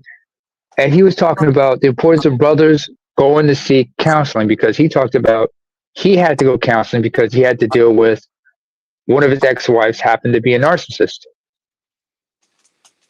and the abuse and the hell he caught from her. Yeah. Yeah, and you saw the thing, and you saw how he was after after getting help and everything. Like when he was talking to all the women on his show, the way he dealt with them, he learned that those were tools he learned in therapy Mm-hmm. from a competent therapist. By the way, folks, when they say get therapy, get adequate therapy. There's some people who can't help you, or just not willing to help. And here's the point that I get at. Mm-hmm. Would a narcissist tell you his story, what he went through today? No. Only if they would, but that depends on the type of narcissist you are, and that is because the purpose of that was to garner attention. But then again, a narcissist will lie to you. They'll tell you anything just to gain attention. Yeah. It's like they need sympathy points. I'm not telling this out of sympathy. I'm telling you how the dating world is just. You are telling us this because, first of all, Charles, you have empathetic traits. And by warning us and telling us what is out there and warning brothers about the dangers of shit, you're doing this out of the concern of other people and giving us the understanding of what the fuck is going on. I have more You're quotes for Superman than a narcissist. you're empathetic. Batman was empathetic, Yeah, that's but did Batman. not let empathy. Batman was empathetic. Superman was empathetic. He had to be. That's why he had his Robins. They grounded him. Mm-hmm. Superman had Lois and the Kents. They grounded him. They kept him grounded. They taught him how to be how to be empathetic. He did not understand. Of course, I'm sure his parents back in Krypton would have taught him how to be empathetic. If you know. Why, right? There was Mm-hmm. this book. This is good writing. Great writing. When you have a great artist who can emote through the vision. There were three words spoken in this whole three phrases spoken in this whole book to show you the type of character Superman is. His father, Jonathan Kent, said three phrases that stuck with him for the rest of his life. You're special. I'm proud of you. I love you. He carried that till he visited his grave. And when he became Superman, guess what he told everybody he rescued? Or guess what he told everybody he met? You're special. I'm proud of you. And there's a big scene where he's flying and he's looking at Earth from space. And guess what he says? I love you. I love you. If you could see those visuals of how he smiled at Earth, I love you. This is his home. He knew what it like to be. He knows what it means to be human. That's his heart. Hmm? What's wrong with the black community? You and ABM can agree with me. I think black women are afraid of a black man with intelligence, courage, and a heart. Charles, do you remember that painting that BGS always references that you mentioned earlier? Mm-hmm. By the way, the roles are reversed. The woman is tied is chained to a tree, and the man is just has his head above water. And tied to the tree. Yeah. Because the woman's in the water with a ball and chain on her ankle with a key in her hand that's in the water, Mm-hmm. stretching out. When she could have threw him the key or gave him the key, Mm-hmm. he could have rescued her, even with the ball on her hand. He didn't get to take the ball off her foot. He's powerful enough to rescue her. But And don't. like I said in the chat, like I said in the chat, women do not have empathy for men that are not blood relatives of theirs. They don't And even. her biggest, and she, yeah, and they They don't project think of their blood. fears on them. Yeah, I hear you. I hear you. Just hear me out. Hear me out. A woman's biggest fear is that if she gave him that key, he'd free himself, but leave her there to die. If the roles were reversed, more likely than not, she would have done the same. A lot of women, if you ask a woman if the roles were reversed and he gave you the key, would you free yourself and leave him behind? Some would say so and cackle about it, like worse than Kamala Harris. Mm-hmm. Yeah, I said it. That's a narcissist. A drunk, apathetic, sick fuck of one. Most black women are narcissists. Hear me out. And most black Or women. at least narcissistic. They may have certain traits, but not full blown. Hear me out, Namer. Mm-hmm. Your average black woman in the States will roll over on the father of her child/children Mm-hmm. simply because she's mad at him for whatever the reason. Yeah. And put them on child support and divorcement, alimony, and all that shit. And they do this as a whole, and they don't either they don't understand or they don't care about the effects as it has on the group, Nope. i.e., black people. Nope. Yeah. That's narcissistic. Yeah, as I said, narcissistic. That's the adjective. Yeah, And with that being said, brother, they will fucking fuck you and laugh about it. Ha ha ha. mm-hmm. I mean, to your point, fam, it's like that song by Maya. It's all about me. They expect you, and I've said this a few times on Z Show, they expect it to be like that music video. It's all about me, where it's Maya and you're basically Cisco or singing backup. Oh, and by the way, speaking of which, because I know you always mention PG County, Maya was born and was raised in PG County, so that explains a lot. Pretty Girl County. Yep. I looked it up. I was like, oh, so this is what y'all were talking about when you guys mentioned PG County. Yep. Damn. Pretty Girl County. Pretty Girl County, Prince George County. I'm like, wow. Whoa.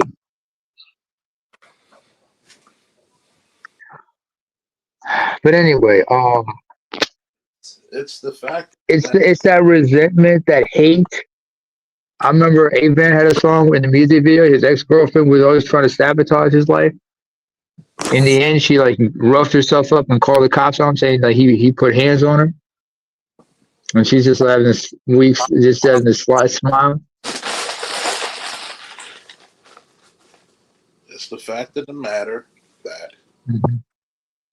you know it's funny. More and more boys growing up, and correct me if I'm wrong, neighbor, chat, ABM.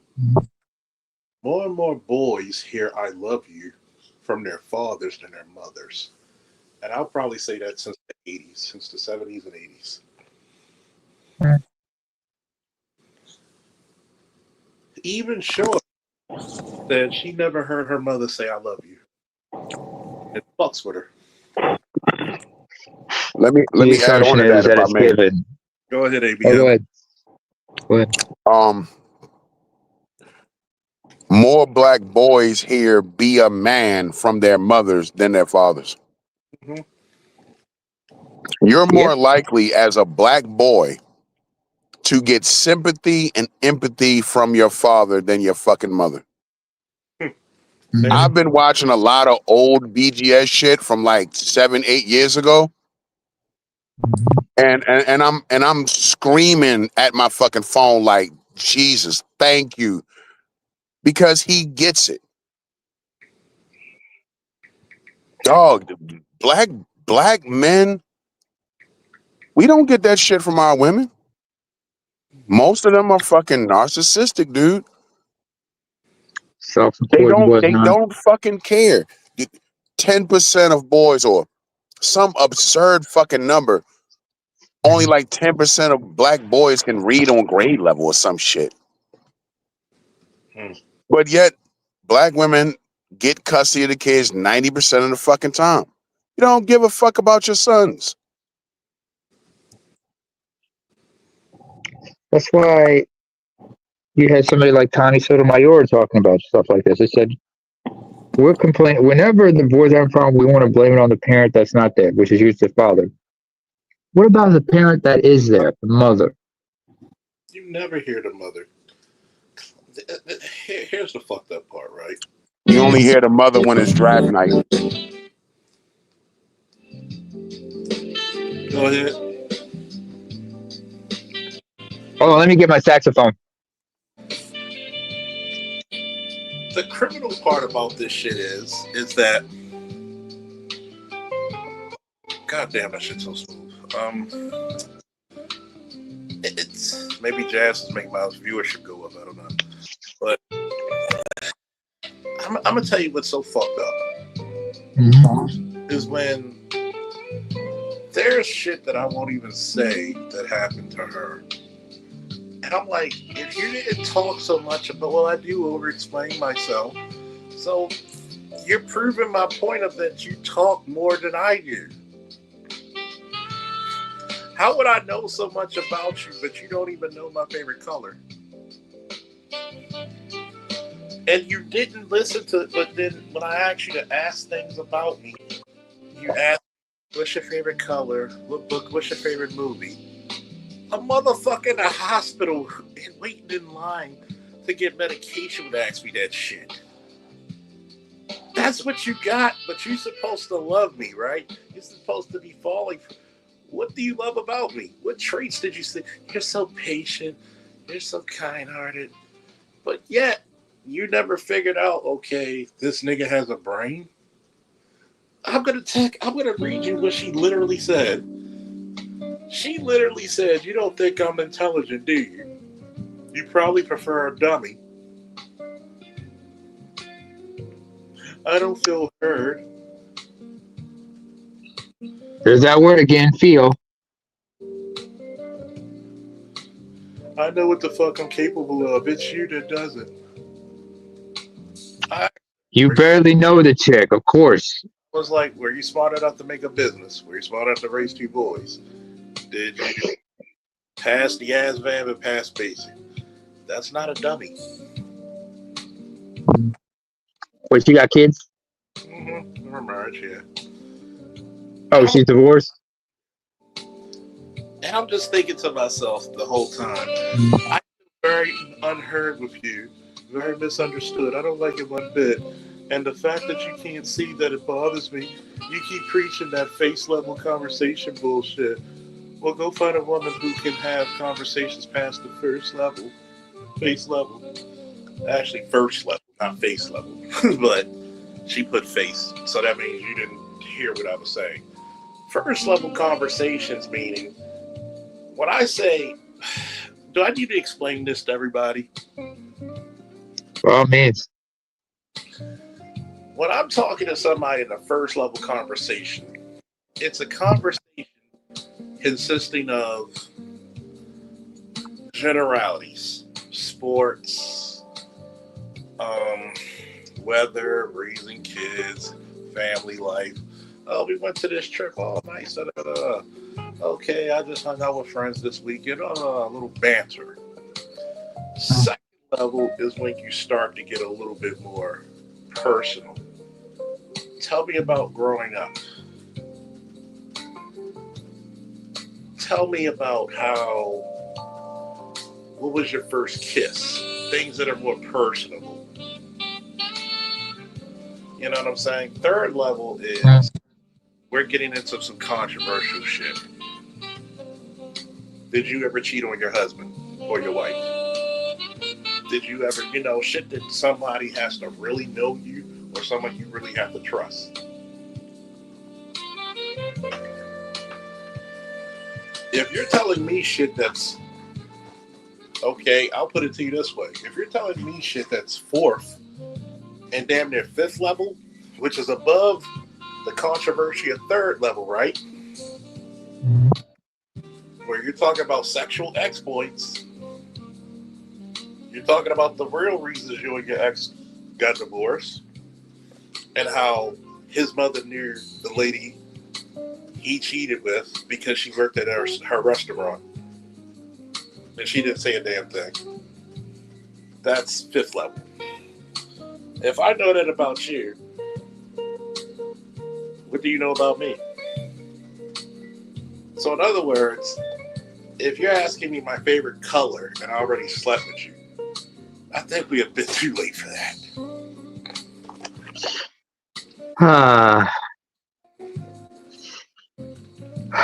Women do not even bother to learn about men unless it's in their best interest to.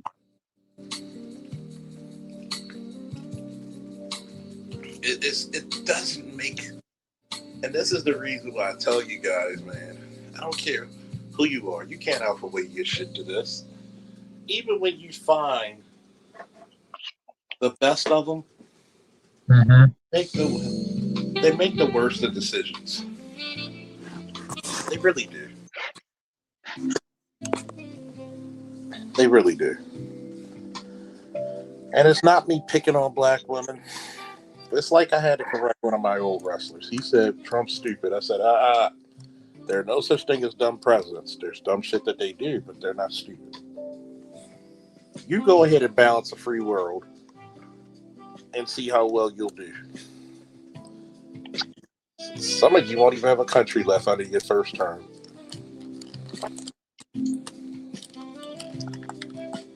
You might even. Who was it? I remember it was like Paul Mooney said something. He said, I'd rather have Clinton than Bush. He said, what do you mean? The difference between those two was Clinton fucked his intern. Bush fucked the whole country. But that was meant as a joke. But you got a right to like, despise or approve of somebody. I mean, that's why you have something called an approval rating. Yeah, you could do that, but I had to correct them.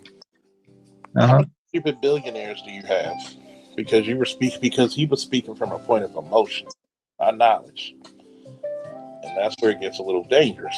Because I'm like, boy, oh boy, oh boy. Don't know what the fuck you talking about there, Yogi. Hey, boo-boo. You need to really start to do some research. Yeah, we know you're smarter than the average bear. And this is why, and notice, if I was a narcissist, why would I use myself as an example? I'm just telling you.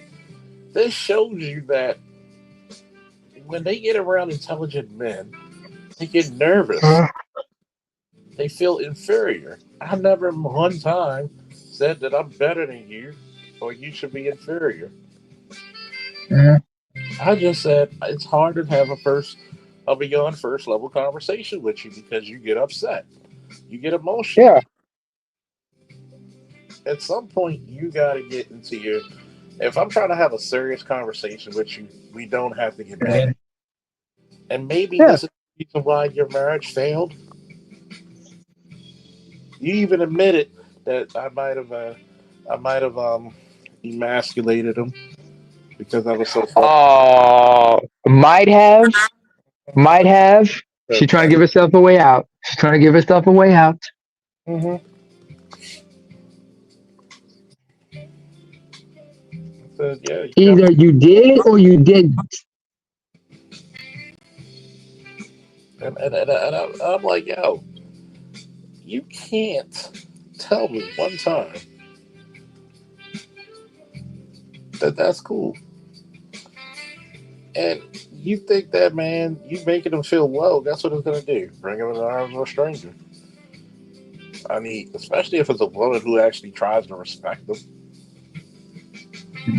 That's why that whole I'm paying bills shit doesn't mean shit for you. She's just going to look at you like you a man. You're supposed to pay bills. Yeah, And she's not going to appreciate it any fucking way. exactly. This is the reason I why. mean, Go ahead. I'm sorry. sure.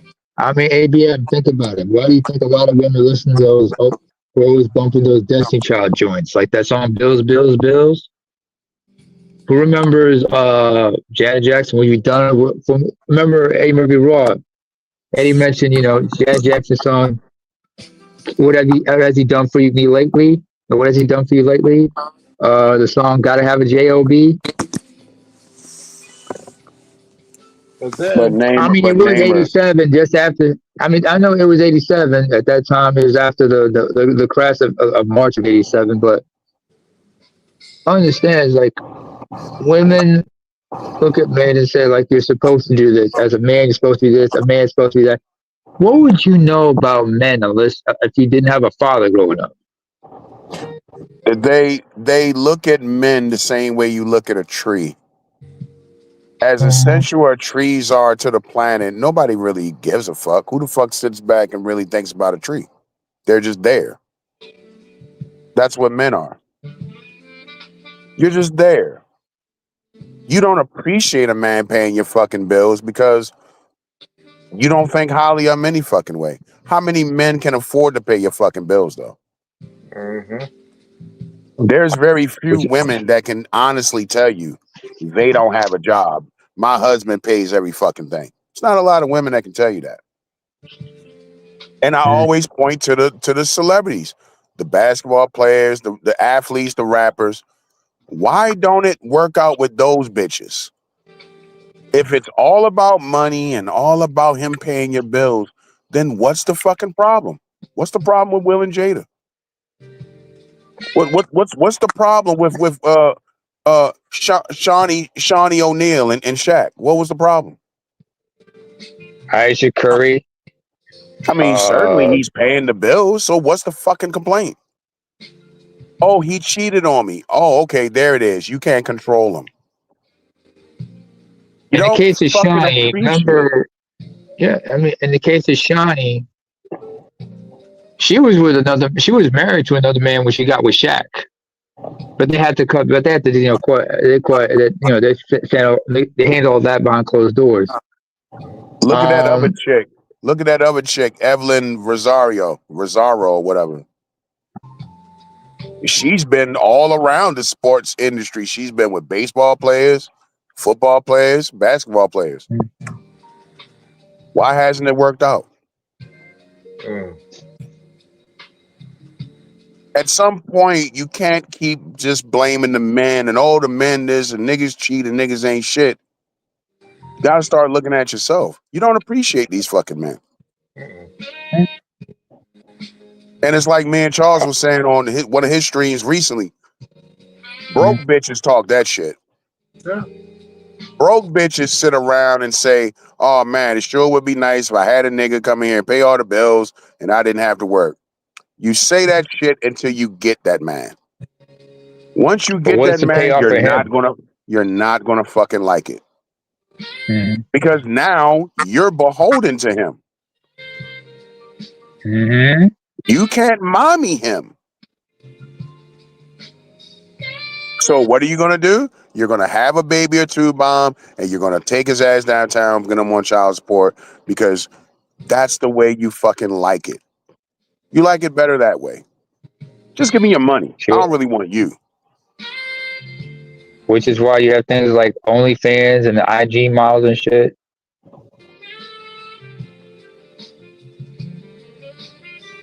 You know, I'm not mad at prostitutes. At least there are. No, can't be mad at them, strippers or whatnot. And those women, a lot of them usually have. What pisses me off is women that don't appreciate these rich men. Like Linda McMahon, for example. Now we all know Vince done put his dick in a million bitches over the years. Do Yeah. you ever see Linda McMahon publicly shitting on Vince? No. Only They're not only even only on WWE. Only on WWE tape, on WWE programming, but that was just a story angle. listen. They're not even together technically. He lives in New York. No. She lives in Florida.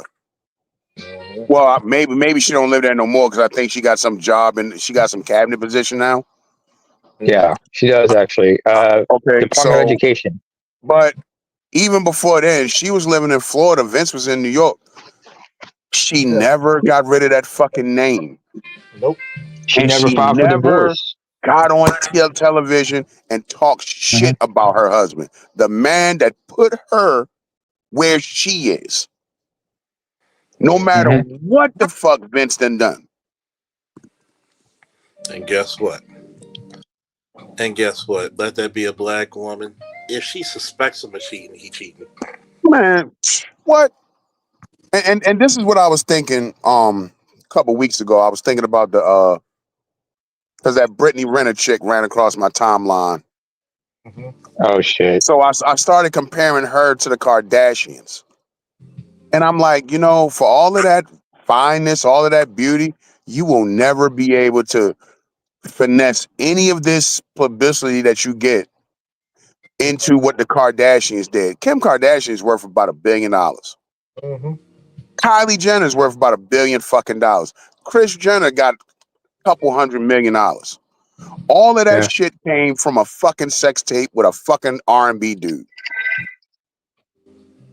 And not Don't be even talking about Ray J like that. not even R. Kelly. It was fucking Ray J. They finessed that fucking sex tape into a fucking empire. Meanwhile, these bitches are still chasing basketball players for child support. It's game goofy. Low hanging fruit. Like these bitches could never fucking pull that shit off, dude. Wow. It's fucking lowbrow shit. Brittany Renner is still screaming about child support from her basketball player baby daddy. You haven't finessed this shit. You haven't finessed this shit into money yet for yourself. Look at Black China. Look how she flopped miserably. You don't even hear about her no more. And she was with the Kardashians' brother. And she was with the Kardashian brother. Remember, she fucked that up by getting with a ratchet. Yeah, and remember when Kim went in her ass on Twitter? I remember that shit. Remember that? Because Kim got tired of her publicly shitting on her brother, and Kim got on Twitter and ran Shorty ass down on Twitter. Ain't gonna be talking shit about my fucking brother. Say what you want to say about them Kardashian bitches, but they know how to get $1. That's why you don't hear about none of them. You don't hear about basketball players and rappers fucking with them no more. They passed that shit. They on another level now. These bitches still out here trying to get some fucking child support from a fucking rapper, dude. From a fucking bum. They got the game backwards, basically, fam. Yeah. They're nickel and diamond. And that's everybody, and that's ultimately what all of these BWs is for real. All of these bras, what they really want is to get some fucking child support up off a rapper or fucking ball player. And 99% of you don't have what it takes to even be in the same room with these niggas. So you left with us, and they fucking resent us for it. Wow. What are black men in American society at the end of the day? You're supposed to take care of it. You're the designated underclass. Since your forefathers were first brought to these shores. Hey, excuse me, name for a second. Hey, Charles, I think somebody want to come up. Okay. Oh yeah, it was Chaos, I think, or somebody else. Let me walk back in. I'm on. Come back up. Yeah, hang on. Gotcha. I'm here. Hi, Yep. Chaos. Yeah, I'm here. Yeah, sorry it took too long. Anyway. The whole thing about this is that when you see broke bitch philosophy, because even bitches with a little job have a broke bitch mentality. I gotta hustle. you had the ultimate hustle, which was called marriage. How'd you fuck this up? And I look at it because I give married women, formerly married women, grace.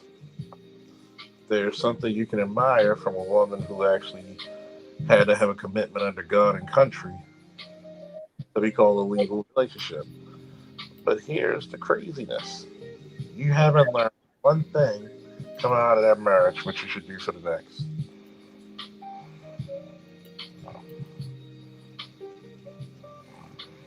But no.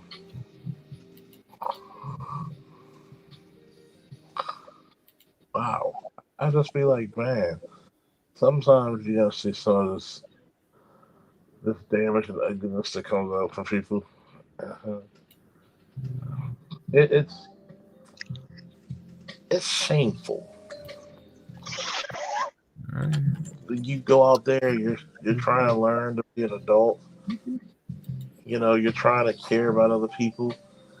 But man, a if you have like a black, you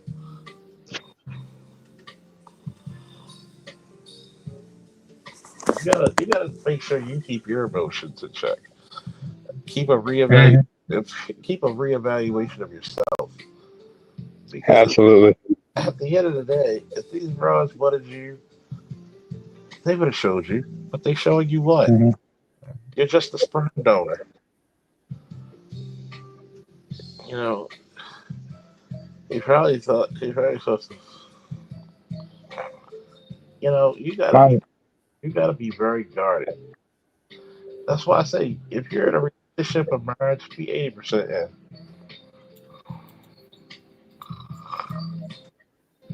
I mean, you gotta be very guarded.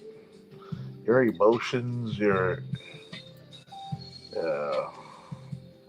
it has to be caged.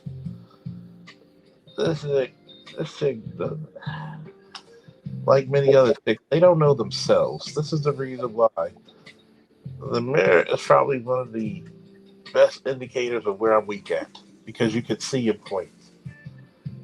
What black women like to do is, here put the cat down on the ground, watch the cat jump over the trap. Now, okay, it's my turn. Yes, sir, huh? How many women would rather shatter the mirror than just come face to face with the image?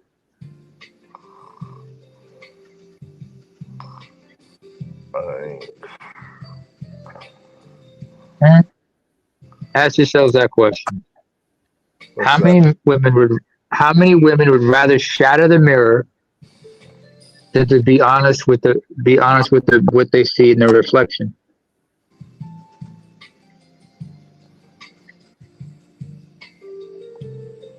I mean, right now, let's look at things.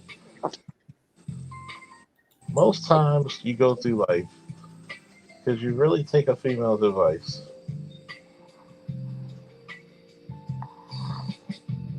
And the craziness about it is that I'm supposed to be the one who doesn't have any empathy, but I'm the one who found your firearms in the basement. So Mhm.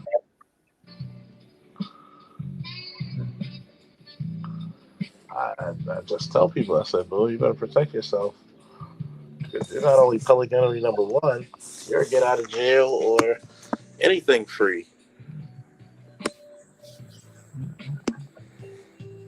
Mm. That baby might have saved her life.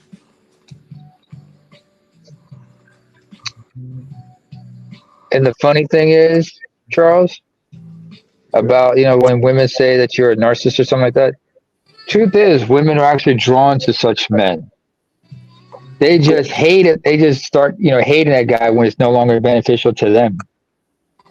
But then again, you forget and then that's when they start calling you toxic and shit like that. I'm like, bitch, That's what. you got with this guy who's toxic or dysfunctional. But you didn't think anything was wrong with it because you thought it was there was something benefit. There was a benefit you gained from it. But once it became unbeneficial for you, Oh, now he's this. Now he's that. Mhm. You only want to admit that this was the case only when things start not working out for you. Yeah.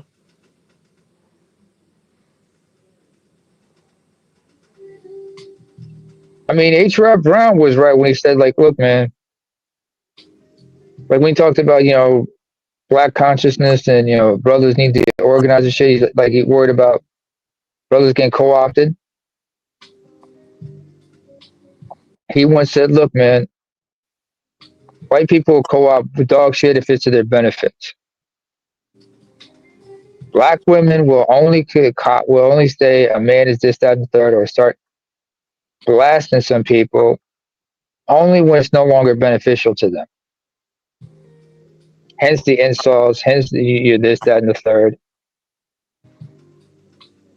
I mean, you didn't see any problem until when you were getting the benefits, you saw no problem in it. But now it's no longer beneficial to you. Oh, now you want to admit that, oh, he was this, that, and the third. Bullshit.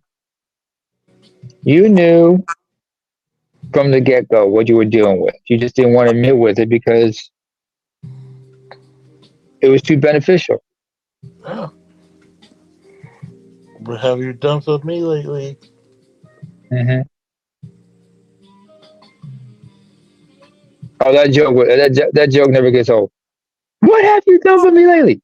Baby, you're always on my mind. What have you done for me lately? We made love. What have you done for me lately? Bitch, I just paid the rent. What have you done for me lately? I just paid all your car note. Just 5 minutes ago, I just paid your car note.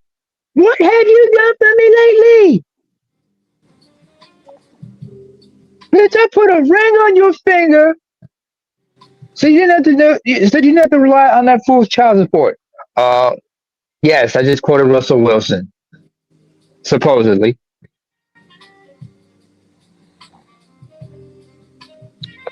I mean, what was it? I remember, we always say, it's only this, that, and the third when it's convenient. So when women just throw out these terms and shit, toxic, that's another term they like to throw at men. Of course. You didn't want to admit that that person was toxic until it was convenient. I mean, your man Josh, I remember we had that conversation up here. We had that conversation about how that word gets thrown around too much. But there are times when when it actually is accurate to describe some shit like that. But because it gets thrown around so much, when you actually call it for what it is, it's like you don't want to sound like a crybaby when you say it is. I'm like, no, it is what it is. Call it for what it is.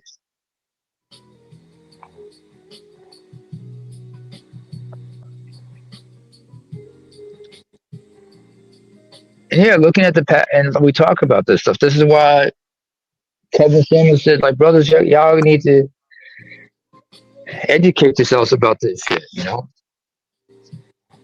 I mean,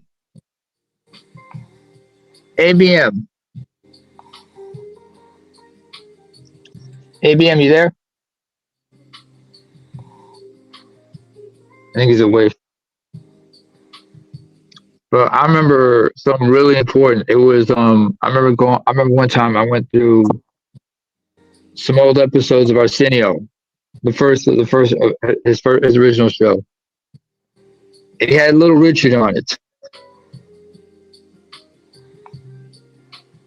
And if you look past the entertainment and all the loudness of what he was saying, you heard what he was saying. He was speaking some truth, speaking truth to power. He talked about y'all gotta beware that there's some crazy people out there. There are some deranged, demented people in this world. There are some dysfunctional people out there. You gotta be weary of. So black men constantly need to keep their head on a swivel, but they also gotta stay focused and vigilant of everybody around them.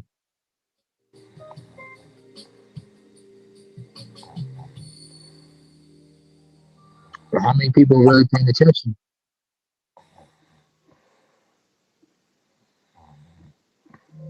Chaos, what do you think?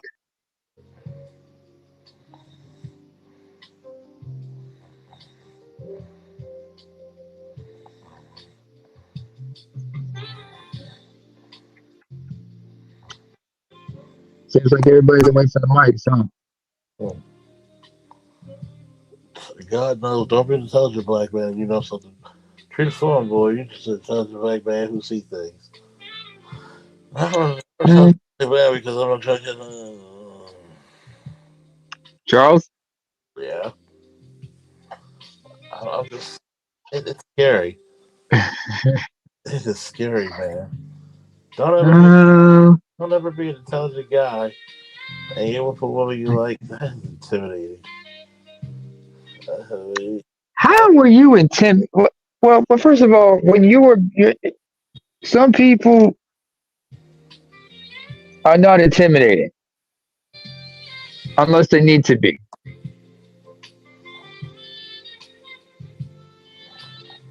And that thing I don't understand. When somebody says, well, you're intimidated you're intimidated by my success. How? So, I tell you, man, people will fuck up a free lunch and a wet dream. Mhm.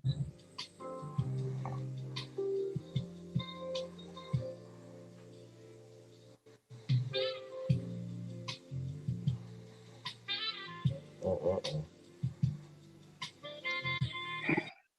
You're intimidated by a strong black woman. Why would I be intimidated by you? I should be weary of you because I understand you're not above some underhanded shit that you could do to me out of spite, out of contempt or resentment. I'm not afraid of you. I'm just aware of what you could do, I don't put it past you to do some horrendous things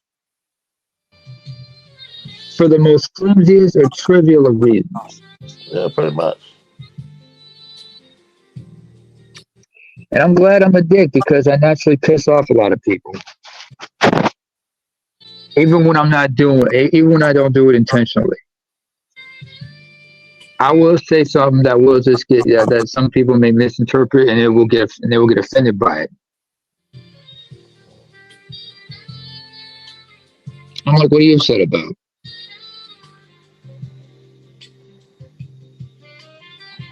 Like, I once said something that got some women upset. I said, women can't be cocky.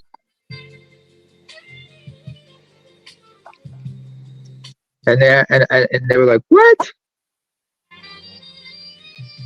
I said, no, women can't be cocky. And I said, spell the word cocky. And they're like, oh yeah, because the first four letters spell out cock because we don't have a cock. But well, you're 80% and half, 80% right. What's that last letter in the word cocky? Why? There's a reason why I'm telling you. I'm asking you to explain it. Don't be asking me why. Just tell me what is that last letter on that word. It's the letter Y. It's the letter Y. That's correct. What do you think that letter Y represents? It's something that I have that you don't have. It's called a Y chromosome. Cockiness is a male trait. It's something genetic in us. So, ladies, y'all owe you, first of all, one, you owe your clits an apology. Secondly, trying to emulate the only way a woman could be considered cocky. I mean, ladies, if you want to refer yourself cocky, you have to understand all the things that come with it. Getting called a dick, or if you're short, getting called a prick. And if you knew what those things was, I'm starting to wonder: are you actually a woman?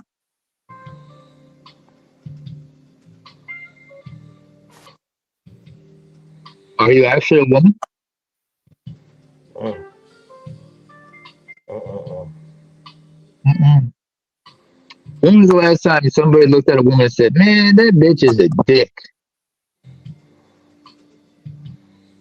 When have you ever heard of somebody call a woman a dickhead? I'll wait.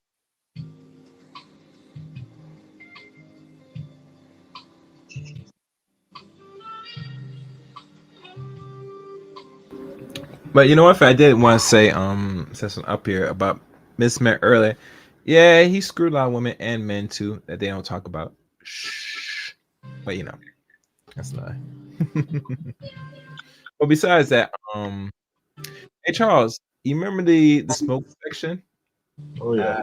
I have it on my channel now. For those that want to know, they should check it out.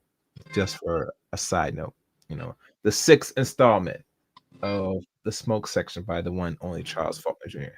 6 complications. Not com. 6 Compilations. compilations. Yes, thank you. The smoke sessions or the smoke section? Session. Okay.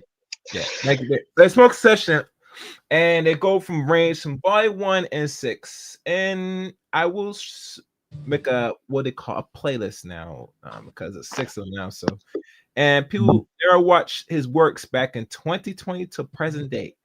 Charles smoking the bitch and smoking a few of these no good dudes. You know. Surely you got some shorts too, right? Well, the problem is with the shorts, because he did so many. I mean, Charles, you know, he has the knowledge. If he wants, he could put the shorts on his channel if he chooses to. But really, truly, you guys sit there and just watch Charles in his work of arts when he how to say, so in good fashion demolish these people. He gives them logic. He gives them to start thinking very deeply on what they say. You know, he starts to challenge them in a way. So this is not no just regular smoke session you're going to see on my channel that it is clips. You're going to see like I said, compilations. I can't pronounce Compilations. Combinations. Yes, thank you. I don't know why I'm getting tongue tied. It's cool. It's cool. It's cool.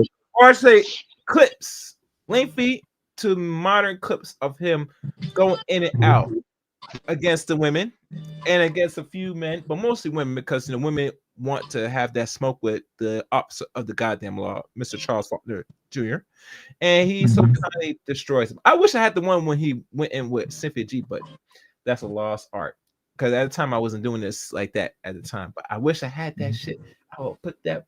Actually, do I have it on my channel? I might have one clip. I don't know. I can't remember, but I had something that's similar. But you know the point. You know what I'm saying? He went at a lot of people, women, especially for the last, I would say 8 years, maybe, and counting when he was starting. Going on 9 years now. Yeah. So it probably might be now, but usually 8 when I first come across Charles. So I would say parents of the conversation 8 years. Actually, my fault. 7 years, my fault, because I didn't know Charles till 2018, so it's actually 7 years. So, well, you know, fair enough. Fair enough. When I can count, but Charles knows it better, you know. So. Chaos is, you know, you can always ask Compassionate Callus for tips on how to make shorts, because he's been killing the shorts game. You know what I'm saying? Yeah. I would say, because I have my channel, if people want to, you know, take something from what's on the channel and make as the shorts, they could do so. I had to make time to do all. And the problem is, I don't say I don't mind doing shorts, but I had to go back and re-listen to all 6 volumes. They're not short. These volumes range from not over 90 minutes to potentially almost 3 hours on some of these videos. Fair enough. If I go back, let me see how much was the longest video. Now that I mention it, you could talk as I double check. Yeah. Well, what I'm saying is, like, you know, if you had like a few shorts in there, that will give like people some enticement to want to check out the compilations. That's a strategic thinking, I'm thinking, and yeah, she's got just a couple, like 3 samples, and you know, like, oh, okay. Well, you see, the challenge with shorts, you have to come on people's channel to really watch it, and the shorts I have up there already, if they don't watch it or they might hear it or make time to watch it, that varies. So, I'm not saying shorts are bad now, but the way how the AI, the algorithm right now is not no time for shorts right now. They're going back. Yeah. They are going back to either uploads or regular long live streams. You get me, and it varies.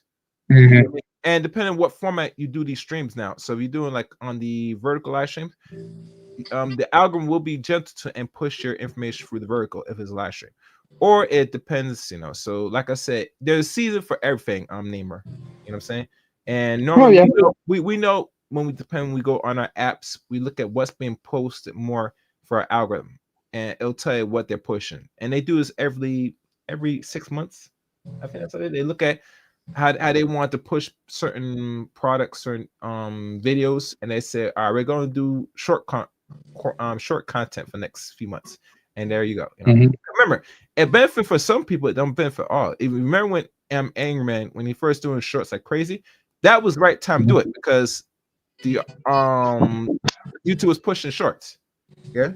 So you always gotta catch the season, what time it is, you know what I'm saying? And usually we'll know in time, you know. So it is what it is. Right now, I think what the time is now, they want more news content and, you know, brief introduction and straight to it.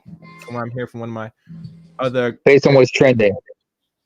It's more trends, like, you know, if you're going in-depth news or you're going to do articles or anything in that nature, they're going to push more of that through their algorithm on YouTube for the next few months. So, and I think the reason why it is because they're trying to keep it, and they want to be not only trendy but avoid. They want it to be like nice in a way where it's not controversial. So they'll push that more throughout the algorithm than anything that's controversial. They're not going to push much right now for a reason. It is what it is. All right, I found a smoke section, volume 654. Let me see if I have 3. Wow. Yeah.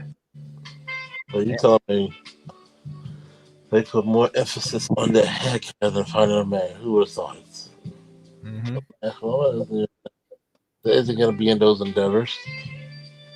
Yeah. I'm going to think about that. Hold on. Wow. That's real.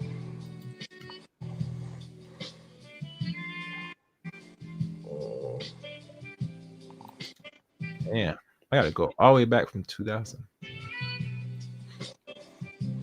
That's crazy.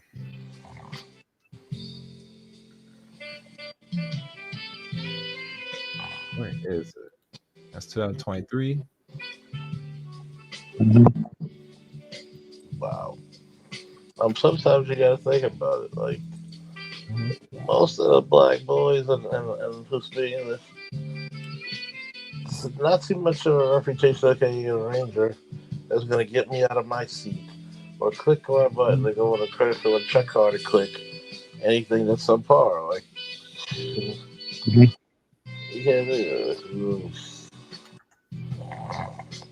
Oh, I found them. Okay. But like you said earlier, Chaos, it's about what's trending at the moment. Yeah. So and trends come and go, like on the YouTube. So I get that. I mean, yeah, I found that. Yeah, the longest these are the longest from the small session was almost 5 hours. So, but the lowest right now is what I just did just now today. One of them. So it ranged from 90 minutes to maybe 4 hours. Let me see if I can find some more. Session.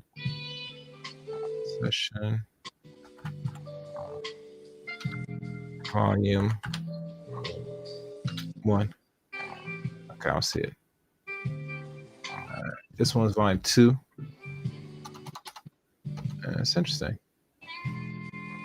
That is very interesting. Let's keep going. Yeah.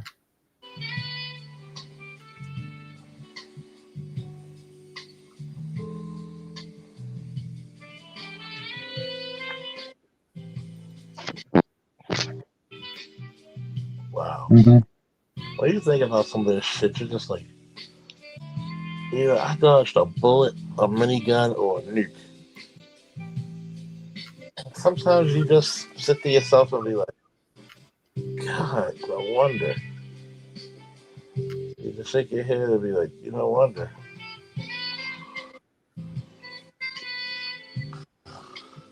Wow.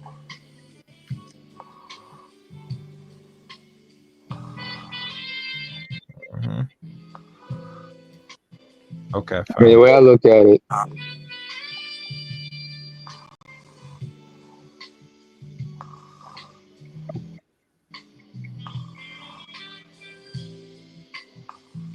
Mm. the way I look at it, all these conversations Charles has had and everything, you look at how people just expose themselves. Or as our man would say, the internet will expose us all. Mm-hmm. And people just show their asses and show what they're about. So some of these conversations are proven just like, what the hell is wrong with people?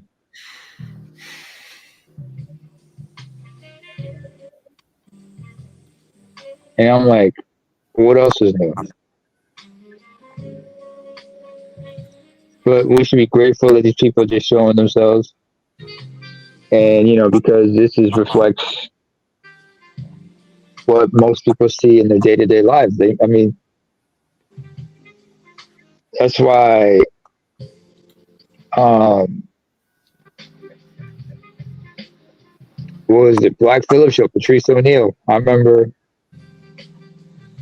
he talked about how the women on his show, when you hear them talk, most of the listeners they can relate. They'd be like, I know somebody who talks just like that. Whether it was a woman who was a guest who was making a guest appearance on the show, or if it was a woman who called into the show. Most people who were listening to the show at that time, or the many of us who watched or listened to it on YouTube, were like, oh, wait, I know somebody who sounds just like that. Wow. I know somebody who sounds just like that. And I thought I was just crazy. But I realized, no, there's a lot more people who think like that. A lot of people act like that. Man, I'm just glad somebody just was like, started, breaking it down so I can understand and realize I ain't crazy.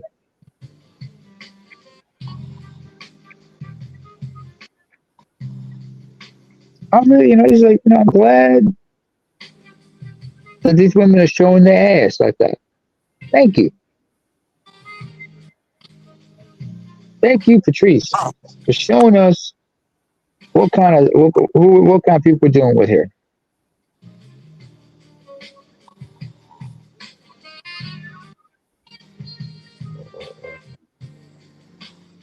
Oh man, I'm just looking at this shit. I'm just like, wow. But we got who else is up here? Um,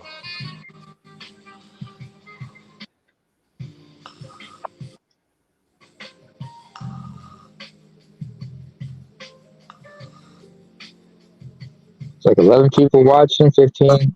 Right now, it's just 11 people watching at the moment.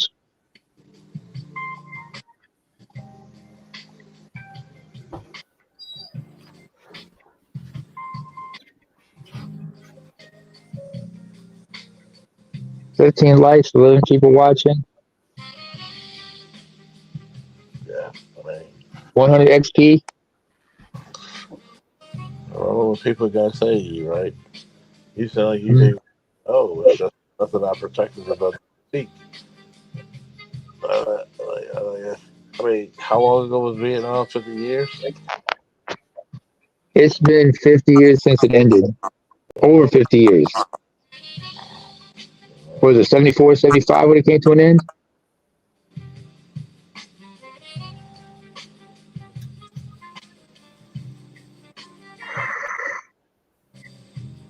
'74, '75. That's when it came to an end. And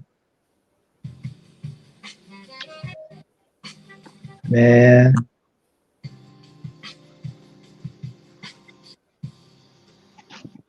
people still ain't right from that war, you know? There's a lot of ghosts there's just a lot of ghosts that pass that people don't want to deal with. Same with folks from the first Gulf War, folks who served in like in Central we did those stints in Central America or in Levant.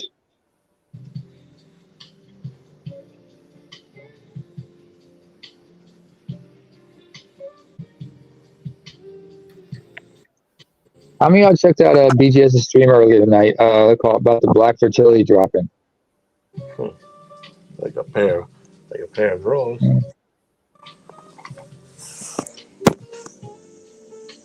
I want you to realize that, man. I want you to realize that it's dropping like a pair of drawers.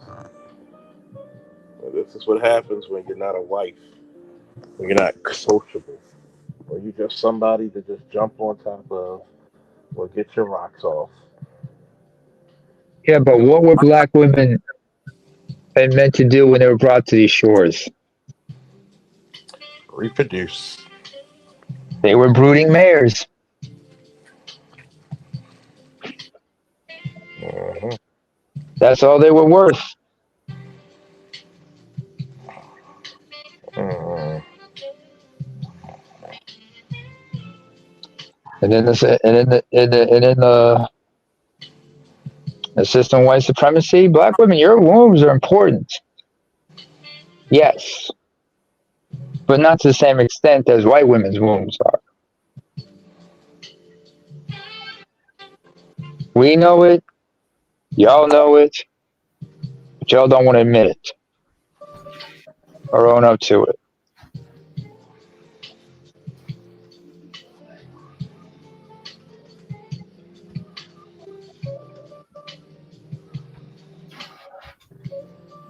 I mean,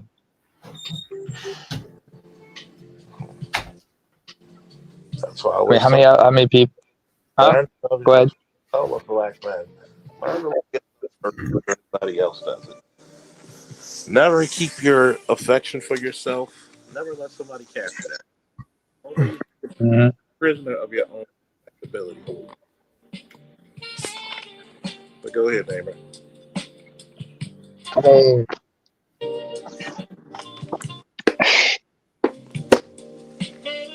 I've never been come from another part of the world. I understand white supremacy in a different way through colonialism and whatnot, but I also understand like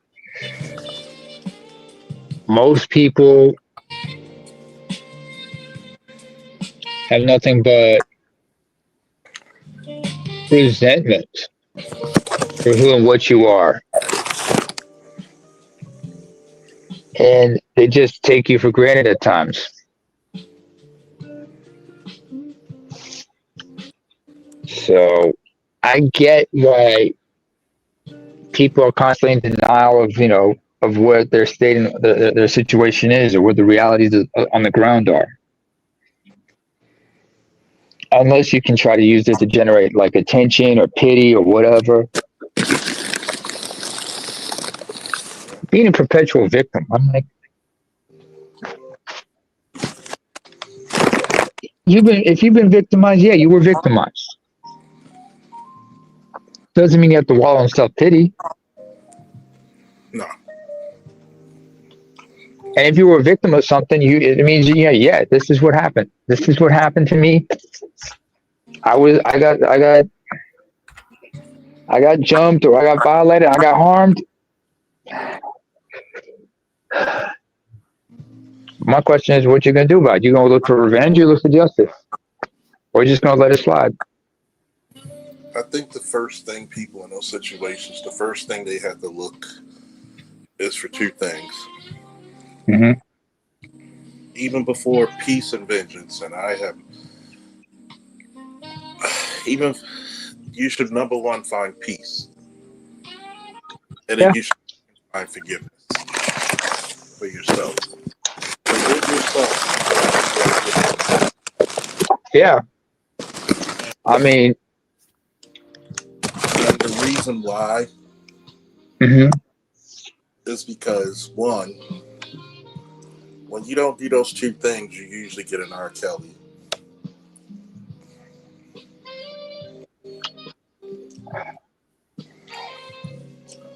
R. Yeah. Kelly, what's her name?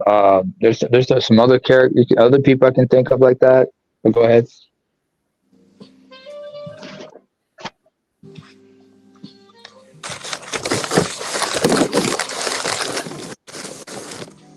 I mean, you usually get a repeat offenders.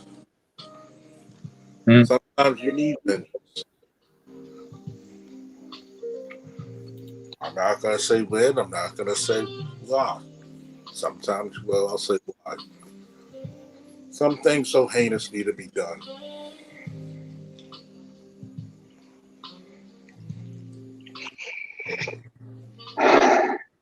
Charles, do you remember what I said all those years, a couple years ago, where I said, when all pathways to justice are blocked, should we be surprised when a person takes that long road of revenge?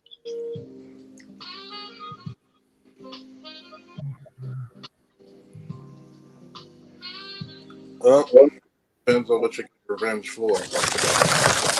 Mm-hmm. And sometimes, you want to get even, or you just want to make an example of somebody. Sometimes you got to make examples. Mm-hmm. Depends on the circumstances. Mm-hmm.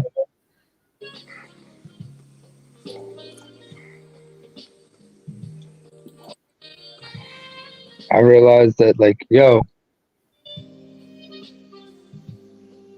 have been times where I've had thoughts, I just realized it ain't worth it.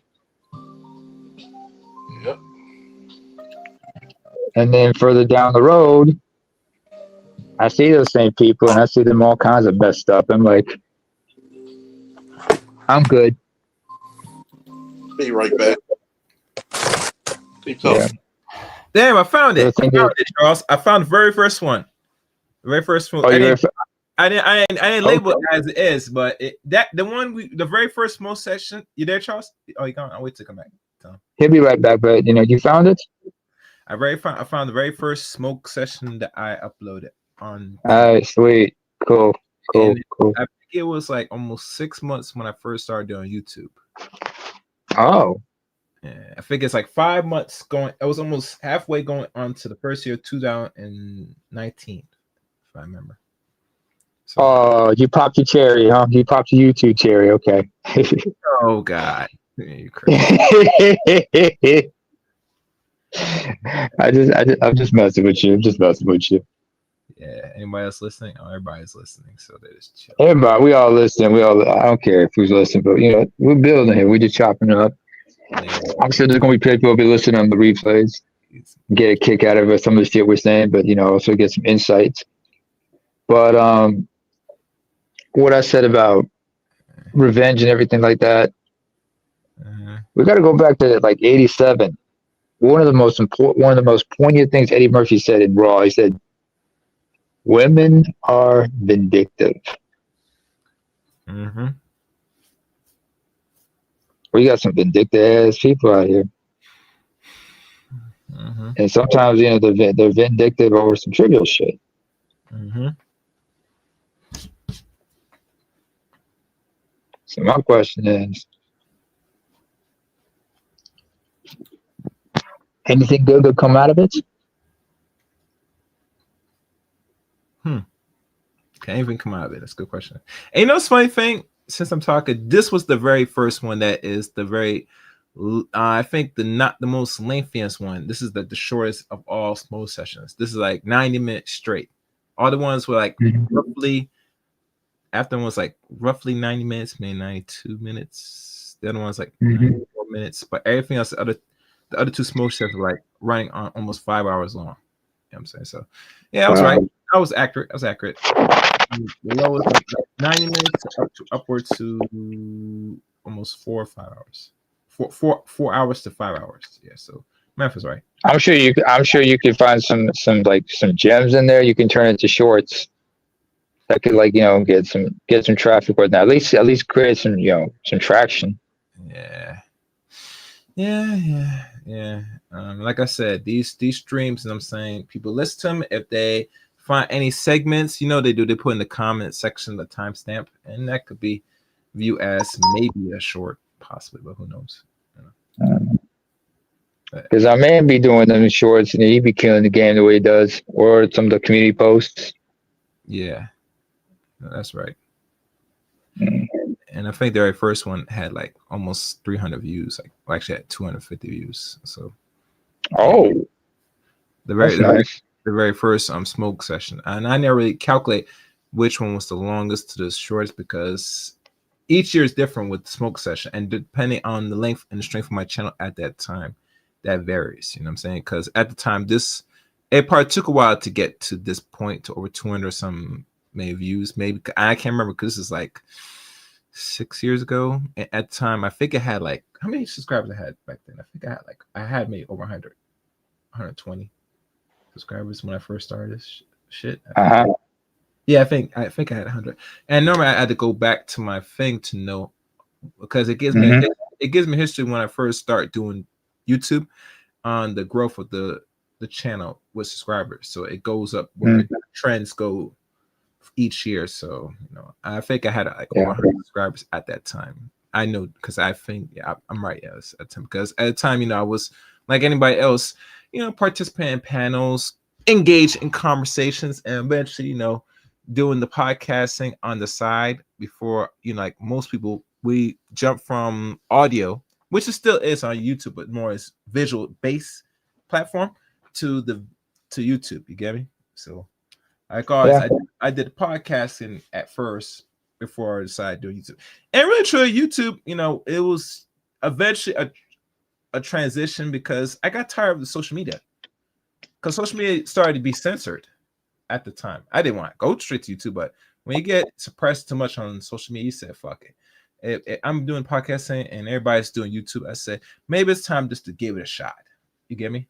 And I tell you, this is a lot of work for years now, and I think I was going to come to this point, really, because when you start doing this and taking it a little more seriously, you get frustrated immediately, because a lot of people, depending on what their content strategy is, they're gonna be at the same spot, or they're gonna exponentially grow with every broadcast, with every upload, and every person moves differently on the YouTube side of things. There's no real clear formula. If there was, everybody will be growing just as steady as they start YouTube channel, but it's not the case. So a lot of people think it's easy. They're bullshit. It's not easy.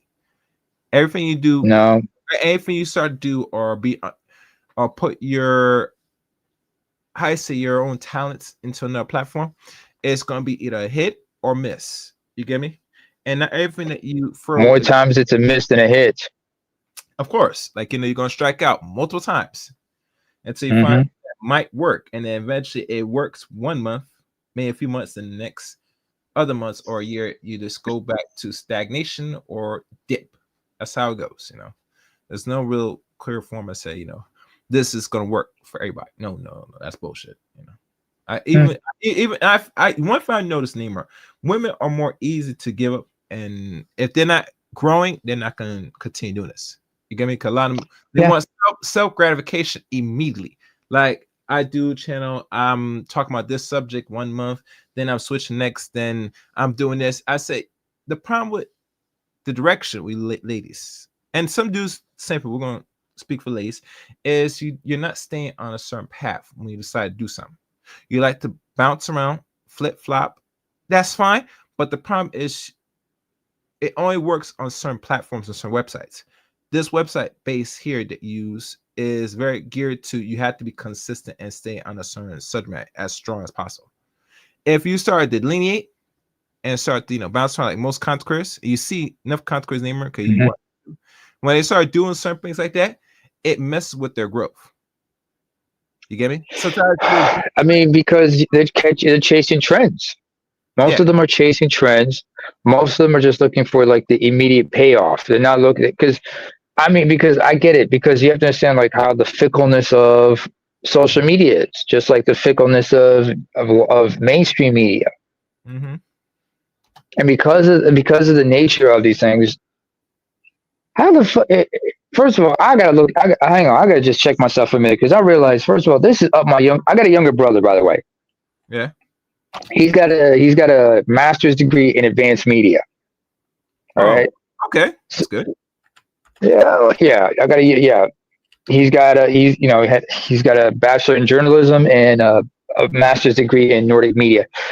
I think it's been it'll be like almost a decade since he got his degree, but understand, but haven't been hung around him and his colleagues back in the day, and understanding like how trends are, how things how trends come and go. It really messes up really messes up with your brand, because you got to be careful, and you got to be like really committed to what your channel's all about. Mm-hmm. Certain people, they constantly do some flip flop shit or whatnot, and nobody knows what their niche is. Some people don't even know what their shtick is, as they say. Yeah. So that is one of the problems with trying to get some traction up here. You got too many people just on some fly by night shit because they're all catching trends or something like that. They're like always focused on what's hot. You see this also, I remember, in hip hop or in R&B or whatnot, or in other forms of music. Mm-hmm. Everybody's just following the trends. Yeah. And everybody claim they're trendsetters, but no, you just following the trends. Mm-hmm. I mean, prime example is like in the early 2000s. You remember like how everybody, like, a certain trend we saw with guys was everybody was rocking chin strap beards and cornrows or just getting fades. Yeah. And then like later on, or like in the 90s, it was like kind of cool to get a circle beard, just a goatee. Yeah. Because that's what the women were liking. It was a trend. Just like nowadays, guys are getting full beards and growing them out even really long, because that's just the trend. Mm-hmm. I remember when just everybody was just rocking the porn stash in the 70s and into that 80s. Same thing with like certain hairstyles. We understand these trends, or like when everybody was like was acting a certain way or talking a certain way. Mm-hmm. Yeah. That's how trends work. And what is it? Like some people are just saying 6'7". What the fuck is that shit? I don't understand. Or like some people saying dumb shit. Or like, remember like when they were raising awareness about ALS and they had the ice bucket challenge? Mm-hmm. That's a trend that everybody was chasing. Yeah, we're some trendy motherfuckers. I'm gonna tell you a trend that got on my nerves. Remember when Patti LaBelle came out with the pies? The sweet potato pies? Yeah. And she a type 2 diabetic, by the way. The irony of that. And every fucking nigga went out and had to tell you about how they went to Walmart and got these pies. And I'm like, bro, it's pie in a fucking box. What's so amazing about it?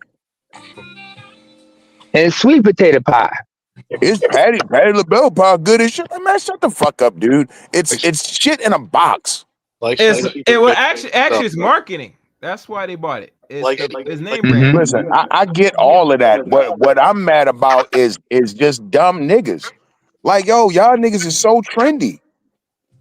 Mm-hmm. Y'all run out and do everything you see somebody else doing. Bro, don't tell me you never ate sweet potato pie from a box. It's the same shit as every other sweet potato pie out of a box. These are the same niggas that argue sweet potato pie versus pumpkin pie. Oh, for crying out loud! I hate that goddamn argument. Don't get me started about pumpkin right now, because nothing pisses me off more than this fucking argument every damn winter.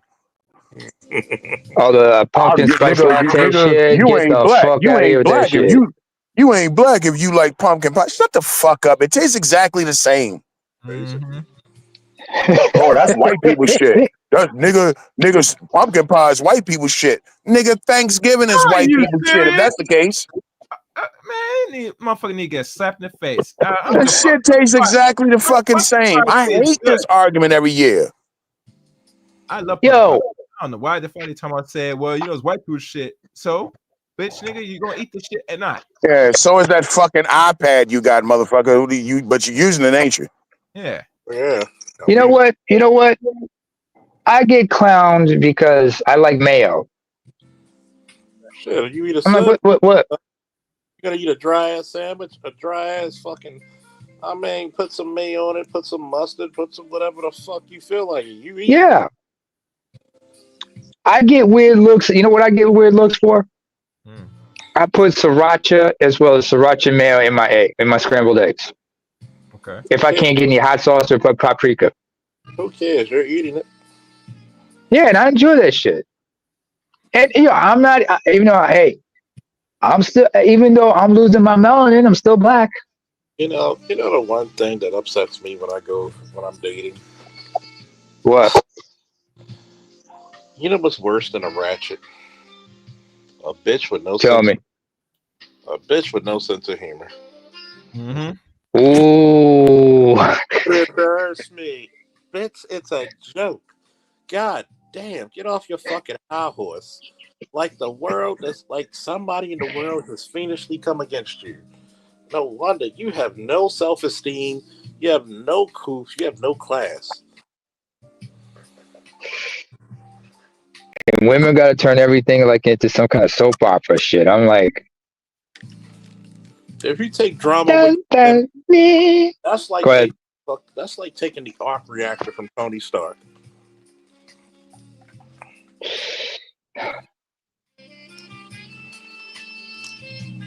That's like taking the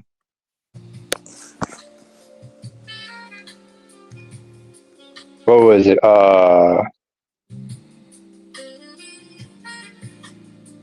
That jazz music hitting, goddamn. I like this. This is very mellow. Yeah, I needed some mellowing out because I was about to take me a ride to somewhere with a 12 gauge and a fucking rifle. And do At this hour, hell to the nah, man. Actually, I'll get there faster.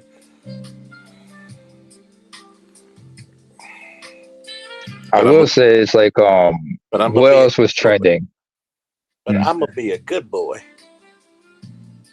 Nah, you gonna act like you got a man. You a man with some sense, first of all. I'm gonna be a good boy. Meaning I'm gonna mind my business and fuck with another bitch. I'll never waste your Hell time. to the nah, that one.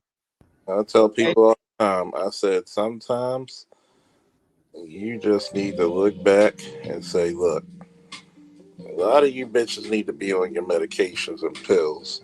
Even some of you diagnosed. Mm-hmm. First of all, you need to go take your asses to a gym. It should be illegal for a woman to get past 200 pounds. Bro, we speaking the truth here. I says you should never, as a bitch, exceed around 200 pounds. I don't care what height you are. I better not see it in you. Wait. Actually, no. Let me finish. And the reason why I say it is because, especially in America, once a black woman goes from the regular average weight, depending on what age they are, to now above average weight to seriously way above it, they stay there and don't think of slimming down.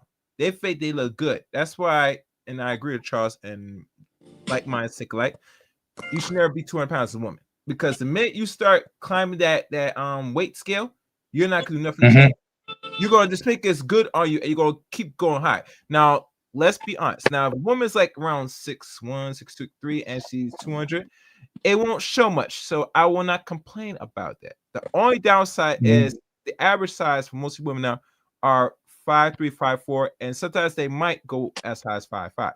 But 200 pounds on you that's not gonna rock. That's not acceptable. No, that's not gonna rock either. That's what I want to talk about. Like, you got some women who are like way over 6 feet tall. Yeah. And and being under and it's not healthy for them to be under 200 pounds, because you're underweight that way, and that's just like You need some muscle to fit, especially like you say you a basketball player or some shit like that, or if you're in you got women who are naturally like 200 and they look good and they look good at that weight because they're well proportioned and everything, their physique and everything. That's the problem. We don't live in proportions. Yeah. Portion your sizes, ladies. Portion your sizes. We don't live in proportions. That's the fucked up part. Mm-hmm. Especially when you consider, like, limb to torso ratio. Most human beings, because most people of African descent, your limb to torso ratio is, your limbs are longer compared to your torso. And that's just because, the environment you live in. Most people, European descent, they have a longer torsos compared to their limbs. And that's by design because of the environment they naturally come from. Larger torsos mean you have an easier time retaining heat. We have shorter torsos and longer limbs because we need to dissipate heat, considering the environments we're originally from. People don't think about that stuff.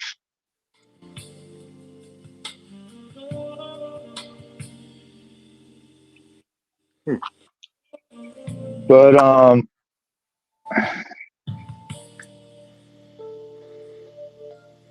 what was it? I remember what was it one time? Patrice O'Neal. Somebody called into the show because they were talking about. It was a white guy. This guy was like 5'7", about 140, 150, and he was talking about his girl was turned into a fat bitch. Mm-hmm. She was like 5'2", and she blew up to like 190 pounds. God damn, she looked like an 8-ball. Patricia said she was swollen like a boxing glove. And the thing was this, like, this was a woman who had just gotten clean from some type of substance abuse. Mm. And now she's like, she's just replacing that habit with food and everything. Well, that's quite common with junkies. Mm-hmm. It's actually quite common with junkies. So, I mean, I'll give her a pass on that one.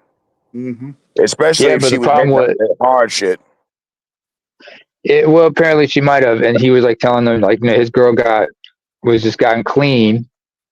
But unfortunately, she got, bloated. But, he's trying to help her get her shit together. But she's like, refusing. Well, just like DMX got fat. Yep. DMX gained a whole bunch of weight right before he died. How much did he blow up to? Wait, how tall was X, first of all?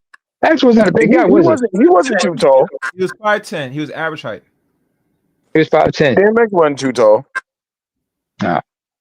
And then he was older, so he got clean. And then, he relapsed and he ended up dying. But when he had cleaned up, he picked up a bunch of weight. Mm-hmm. Not to mention he got older, because like the older you get, it's easier for you to gain weight, but it's harder for you to, like, keep that weight down. Because your metabolism isn't what it used to be. And your testosterone, yeah. Yeah, too. Told niggas to get checked. Like I tell a lot of people, look, it's shit that you gotta do. Mm-hmm. Eat lifts, and even in my situation now, I'm not hurt. But my boy Josh, I'm not hurt. I'm shocked. I'm like, What happened to Josh? He good. Talked to him earlier. I said, that's the reason why I tell y'all, black women will fuck up a free lunch. Oh, all Where the hot sauce at? There's no hot sauce. it's in their You head. expect me to eat a kale salad? When this chick thought, imagine this, and I want ABM to listen. Mm. I want ABM and Chaos, since I already asked you, name her. I'll ask you, do I come across as a know-it-all? No, Do I come across as a guy who always has to be right? no. No. Do I actually want to learn if I don't know something? Yes. Yeah. She says, you always got to be right. I said, maybe it's a fact of me not being right. It's that you didn't know. And I'm, like I said, I'm a victim Mm. that I really start to think in her mind, she really thought she was inferior to me. More like she's resented you for you being better than her. She's like, look at this motherfucker. How dare he think he's better than me? Well, it's like we were saying in the chat. A lot of Mm. chicks, they're intimidated by that shit because they can't mommy you. Mm-mm. Yeah. It sounds good in the beginning, like, yeah, I want a guy that's smart, yada yada yada, but they don't like that shit because They don't they you're don't they not only gonna want a let man them who's say smart when stupid it's shit and do stupid shit. You know what I'm saying? mm. Yeah, but consider this, ABM. When a woman says she wants a man that's intelligent, she wants to benefit from that intelligence. I mean, if you're creating patents that are making you millions, that's one thing. But if you just if your intelligence just earns you a Nobel Prize, you know, she can't do anything with that. I disagree, Neymar. I don't think chicks give a fuck about money like they lead on to. I think I they mean, you don't like get the money for their own prestige, do you? comfort, but Yeah. I don't think they care how you get it, and I don't think they ultimately give a shit if you got money or not. No, because they fucking get broke niggas. Mm, Yeah, that's true. that's what I was getting ready to say, because I see way too many fucking bums getting pussy. In fact, they get more pussy than most niggas. Yeah. Yeah, homosexuals, especially. But they And, feel a rule because, she needs, it's like, what was it Patrice said? Like, it's like women are like sharks and they so tired of being like the female sharks. So because the Jaws music doesn't go with them. So they have to start dating seals and penguins just to boost their self-esteem. I think I think that's what it is. I think most women today, they want to feel above you. mm, And That's if they always don't been the feel above you, case. that's kind of a turnoff. yeah. Yeah. And I'm starting to see that because with her, she couldn't do that. When she showed my pictures to her friends, there was nothing she could say. Oh, you had to borrow money from me. Yeah, when I did, I gave you back $15 plus what I gave you, what I owed you. So you can't say, oh, so if you gave me like 20, I give you 35. So I did that Mm-hmm. easily, so you couldn't say shit. What But did now I she just thinks say about that she's what did I beheld. just say about mommy and you? Mm-hmm. Yeah. How you That's break? what that comment Yeah. was. She was trying to son him. He was trying to son, and it backfired because I said, "Look, let's look at the cash. I gave you more than you gave me, huh? So you can't say that." I said, "Let me ask you this question: why did your last dude ghost you?" I see why, and she got so butthurt about it. My female partner said, "I should have said that." I said, "Nope, I was pissed. I should have said that. I had all right to say it Hey, because of her." See, what women don't understand is that I don't have to cuss you out to hurt you. I just got to point out the truth. mhm. And women hate truth because they don't live in it. And If the butt hurt, who? when you point out the truth to a woman, notice they can't even look you in the eye. You hurt me. No, no, no. You hurt yourself because you don't want to say, Charles, you come off so you know everything. It's called reading.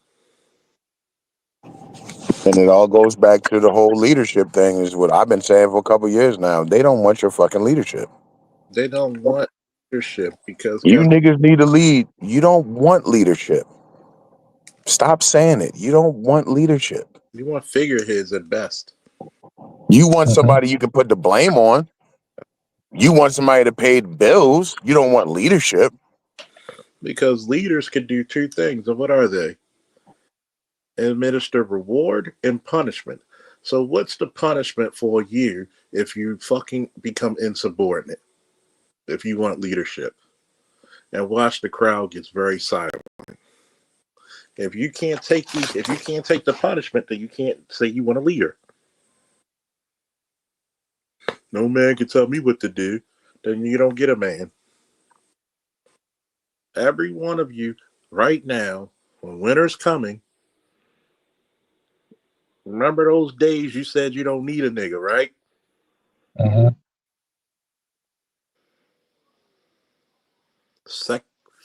Second verse, same as the first, a whole lot rowdier. God damn it, a whole lot worse. I want y'all to remember this shit. See, when you try to make threats to people, and when you try to be grouchy to people, guess what happens to those? They live a better life. They don't have to sink into your fucking self-pity prisons or your insanity. You know why? Because life's actually going for them.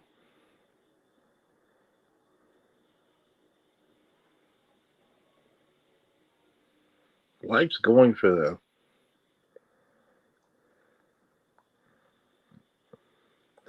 You got to look at, just like I gave the example of the chick. Notice most content creators don't do that.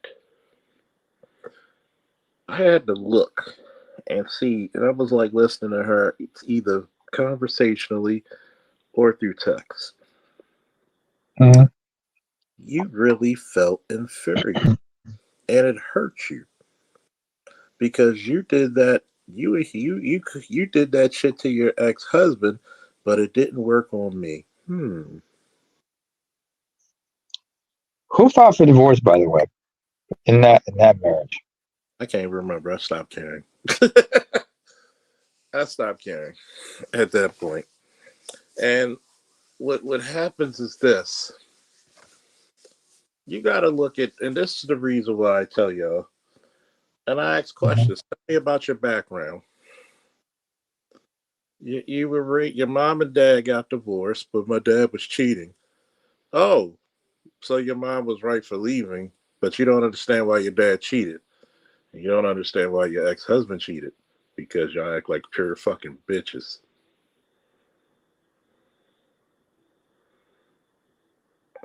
Men are very pragmatic. When they don't get happy, they show you. Women don't know men.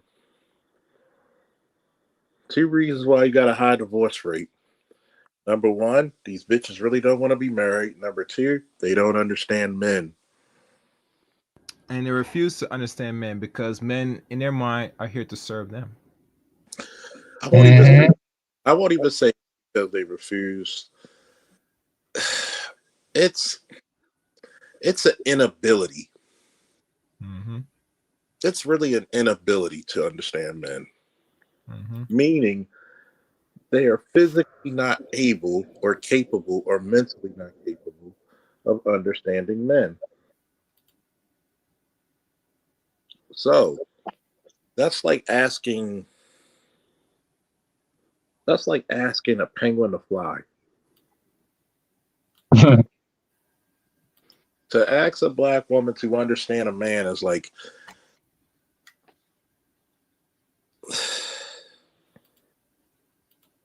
having a vegetarian crocodile. Having a vegan lion.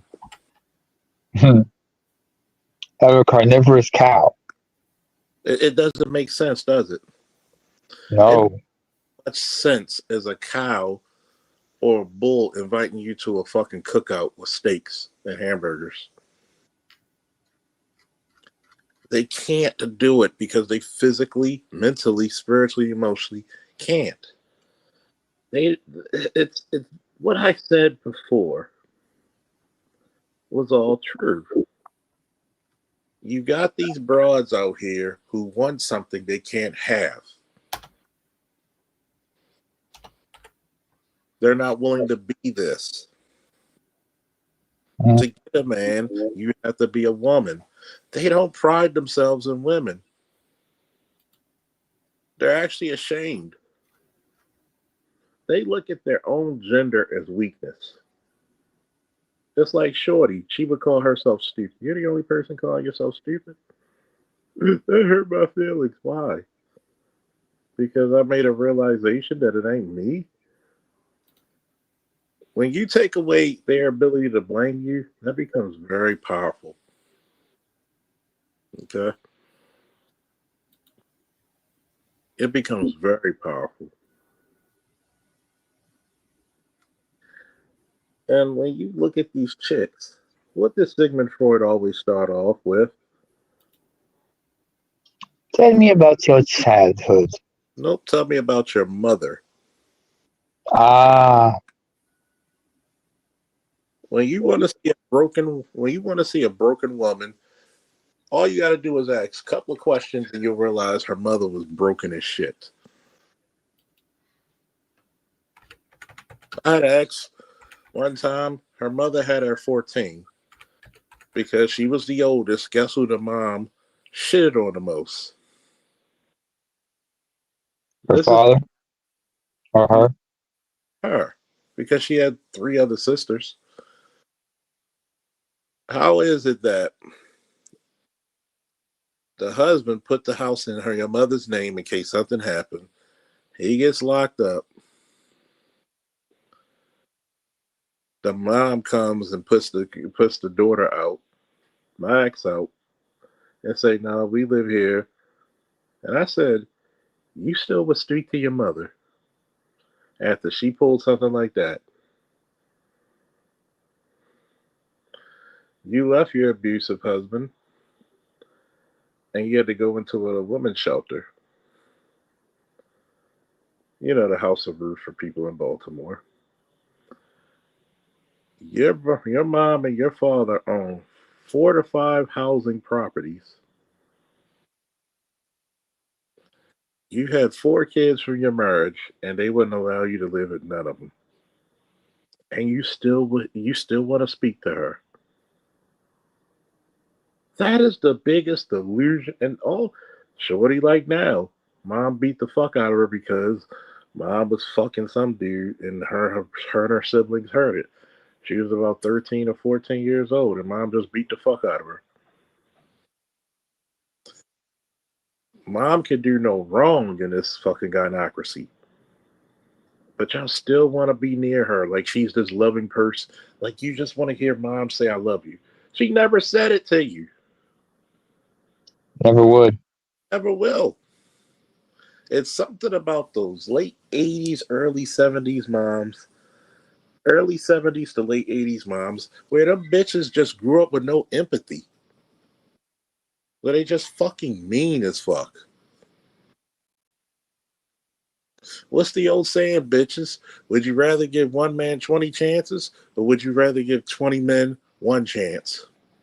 And then when you fucked out, when you ran through, don't come back.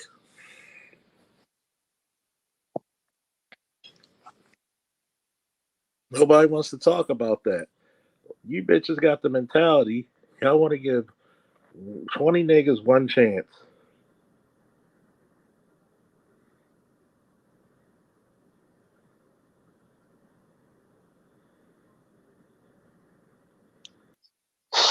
It just shows you just how much self-hate there is.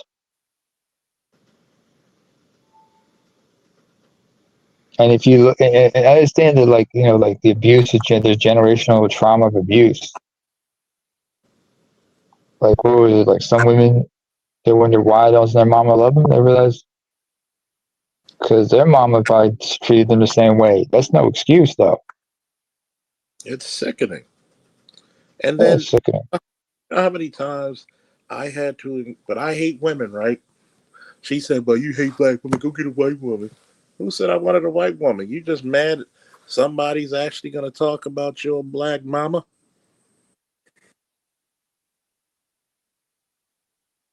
Here's my question: your mama was Uh-huh. so great. Why do you have mental issues?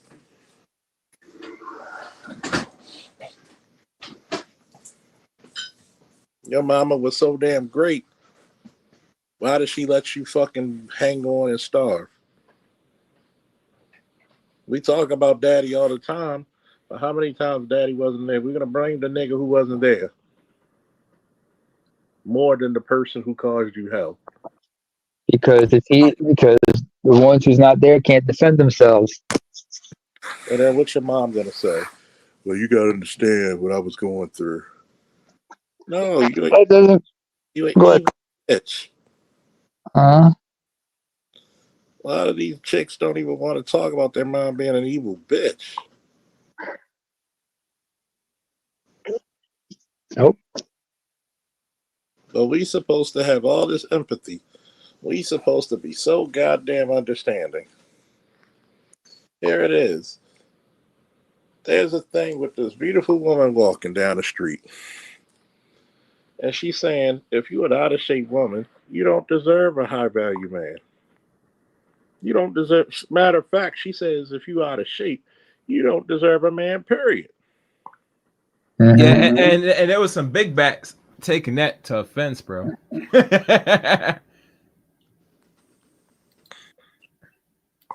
Most of y'all don't deserve a man, period, because you built like men. Mm-hmm. Built like an offensive lineman. Am I supposed to be a QB and take the snap from under you? Hi. Are you supposed to be blocking Derrick Henry? Supposed to be blocking for Derrick Henry, man.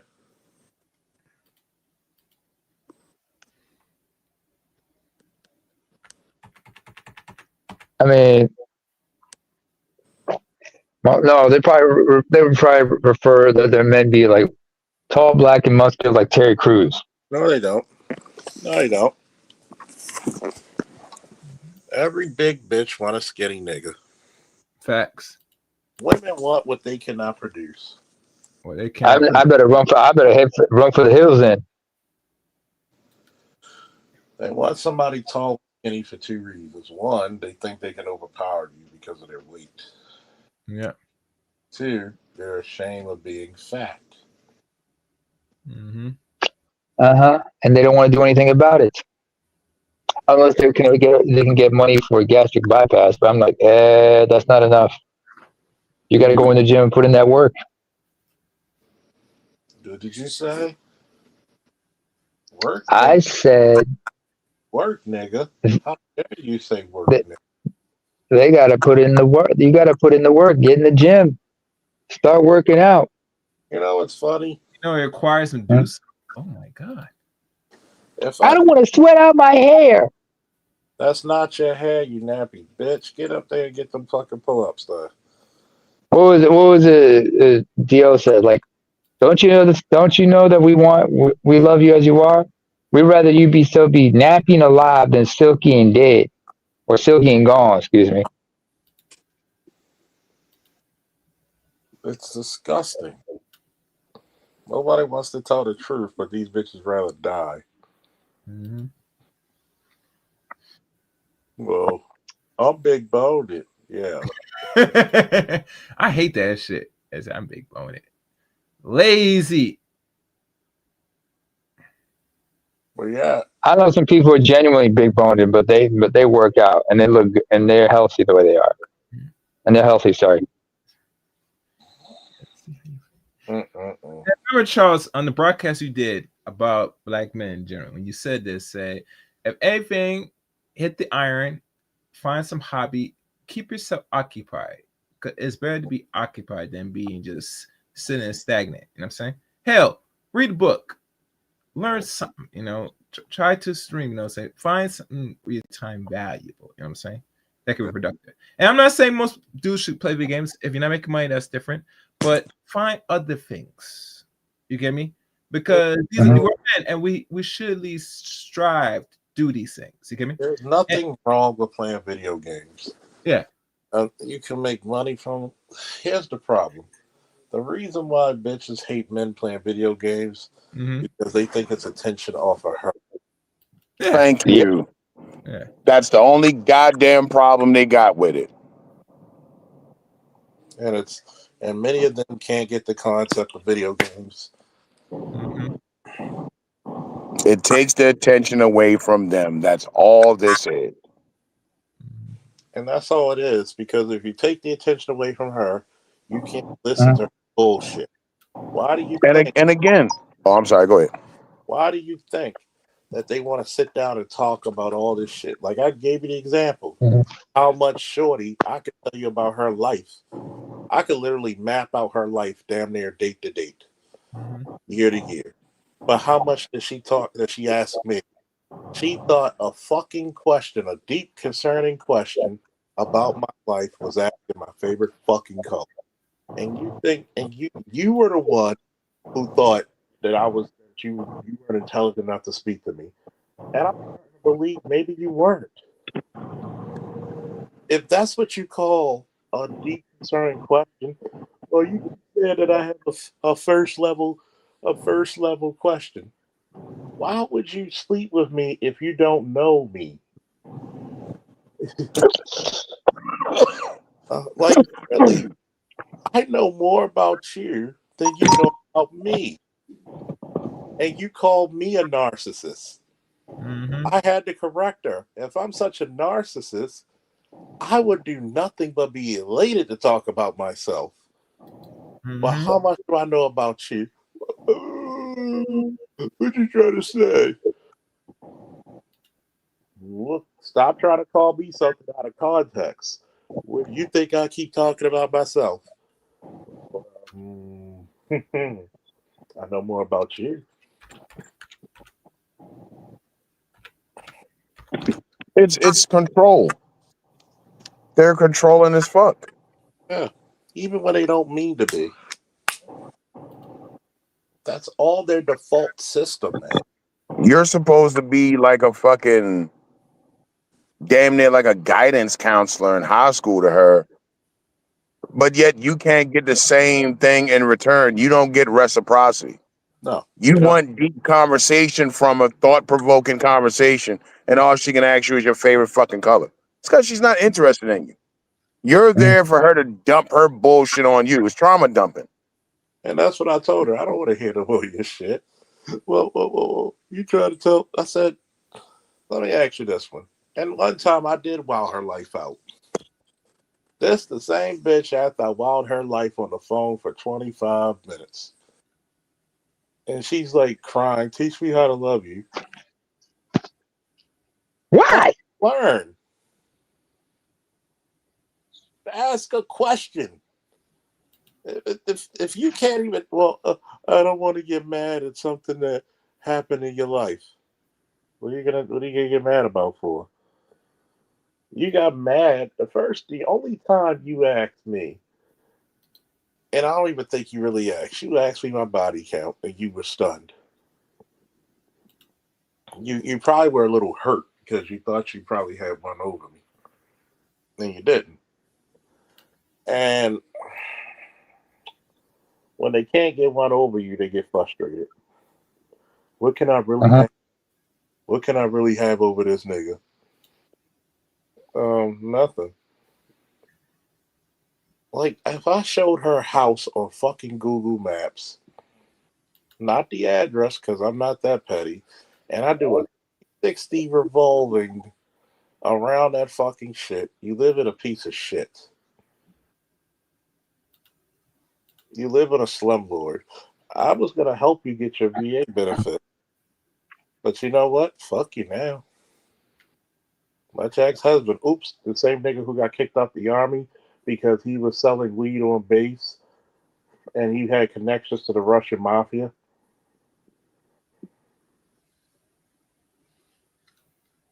Oops. How would I know that? Unless what? She told me. You were pregnant when he got kicked out. Oh, You were pregnant on big. As a matter of fact, the nigga had the audacity to deny the kid the first time.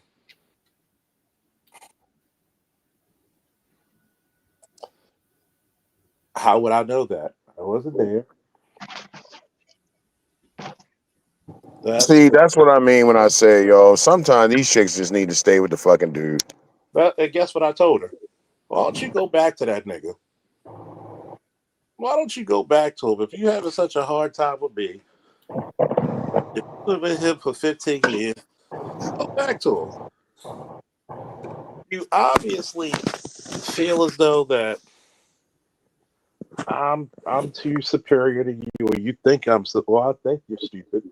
Instead of, and this is the saddest part about black women. I don't care what black woman you see. The more you tell them you're beautiful, the less they believe it. And then what you end up doing, walking the other way because you're tired. You don't even want to deal with this shit anymore. You just don't. You get like me and be like, yo, why am I talking to this broad? Then you get into a big blow up. I'm like, yo, you receive flowers at your door. And you want to talk about a conversation. And I ask you, this is the reason why I don't like talking about above first conversations with women. Y'all get too emotional. You want to yell and all this. I said, yo, calm your ass down.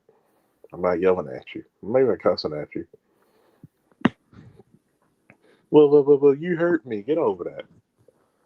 Because you quickly forget the nasty shit you say when you're drunk and you do have a drinking problem. You're just bad people. It gets to the point where some people just need to stay by their goddamn selves.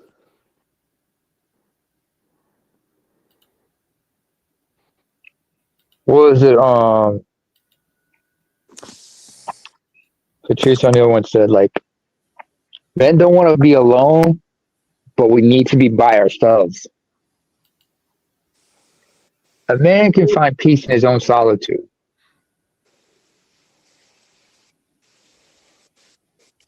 Like I said, And also, what was it? I remember, what was this one clip?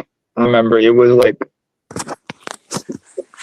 what is the one thing a man can do better than a woman? And the man just looked in the camera and kept his mouth shut. a lot of them can't shut the fuck up. Didn't say nothing. A lot of them Didn't say nothing. A lot of them. Go ahead. Can't, but you already know the picture. A lot of them can't be content. There's no contentment. It's never ending with them. It's always on to the next thing. Get one thing set because they're like their sense of happiness is moments and moments. They wanna. That's why they so big in love so quick. Why are you telling me you love me? You don't even know me. Yeah, I had that happen to me. No, you don't. You don't love me. You don't know me. How do you know that? And that's how you can prove if you love me. If I pissed you off and I'm graceful to you and forgiving to you, are you going to be forgiving to me? And the answer is no. Because number one, a lot of you bitches are phony.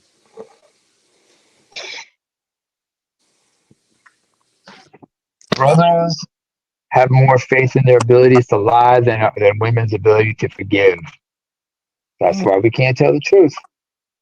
Mm-hmm. Women don't forgive. And if we, oh no, they're looking for any reason to get back at you or something to use against you. They don't like it when you do things against them. Hey, you're playing by our rules. No.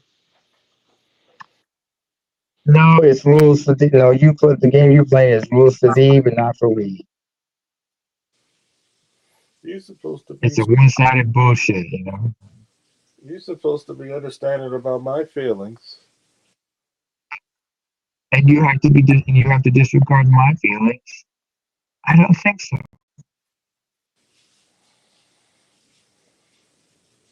Where's the rule book?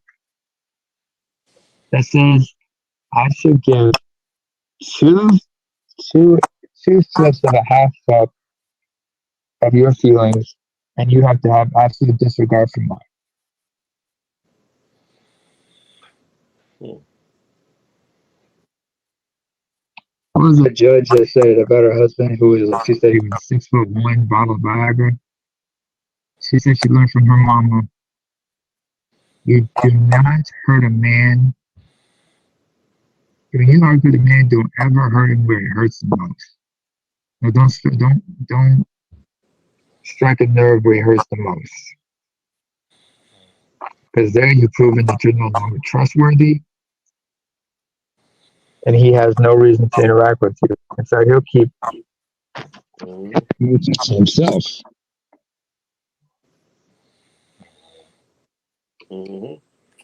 And most women fail to realize it's like, if you got a good man, but you treat him like shit, there's going to be some other women sniffing around looking to take him off your hands.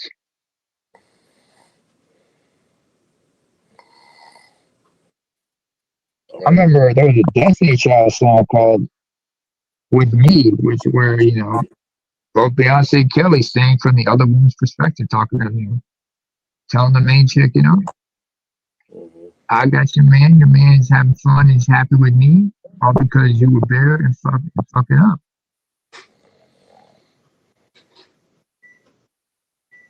I just get to the point where it's like, yo, am I actually enjoying myself? Yeah. Mm. That's why Chris Rock's I Think I Love My Wife is an important movie to watch. I mean, it stunk for the most part, but you understood the plot line. His frustrations with his wife, played by Gina Torres, who in real life cheated on Lawrence Fishburne.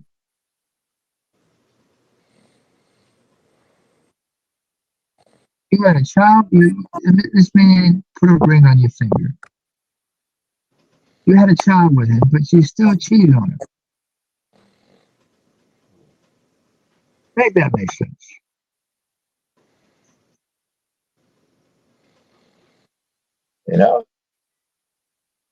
I'm just wondering when this shit gonna make sense.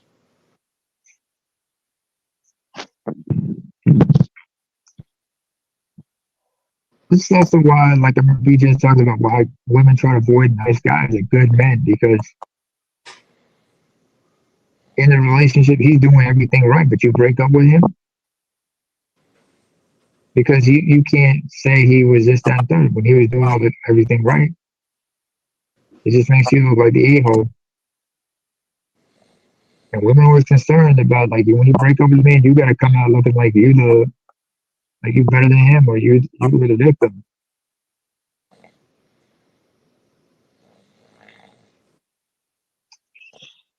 It just shows how entitled some women are, or delusional they are in their thinking.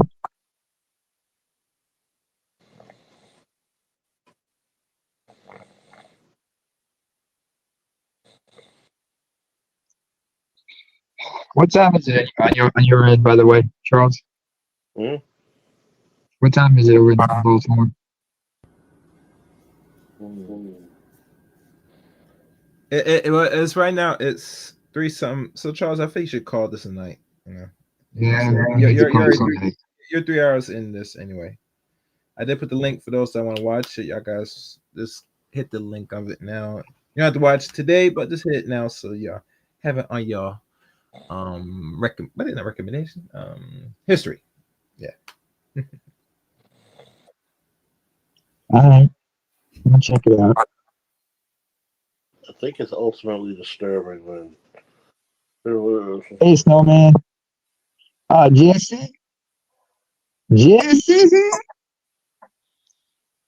Wait, Jess, you gotta come up if you can. Snowman. Hopefully you had a good weekend.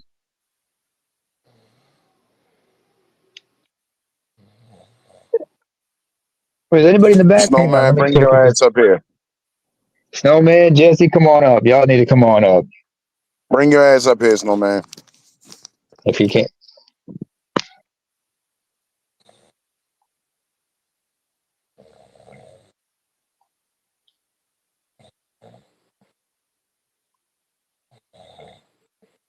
How much of what I was saying earlier did you pick up on AVM? Oh, I ain't even hear you. I was driving. I was talking about how some women who have a good man in the relationship, they even fuck it up to the point that he leaves them. And then when she tries to say it was his fault that things didn't work out, despite the fact he was doing everything right, they can't.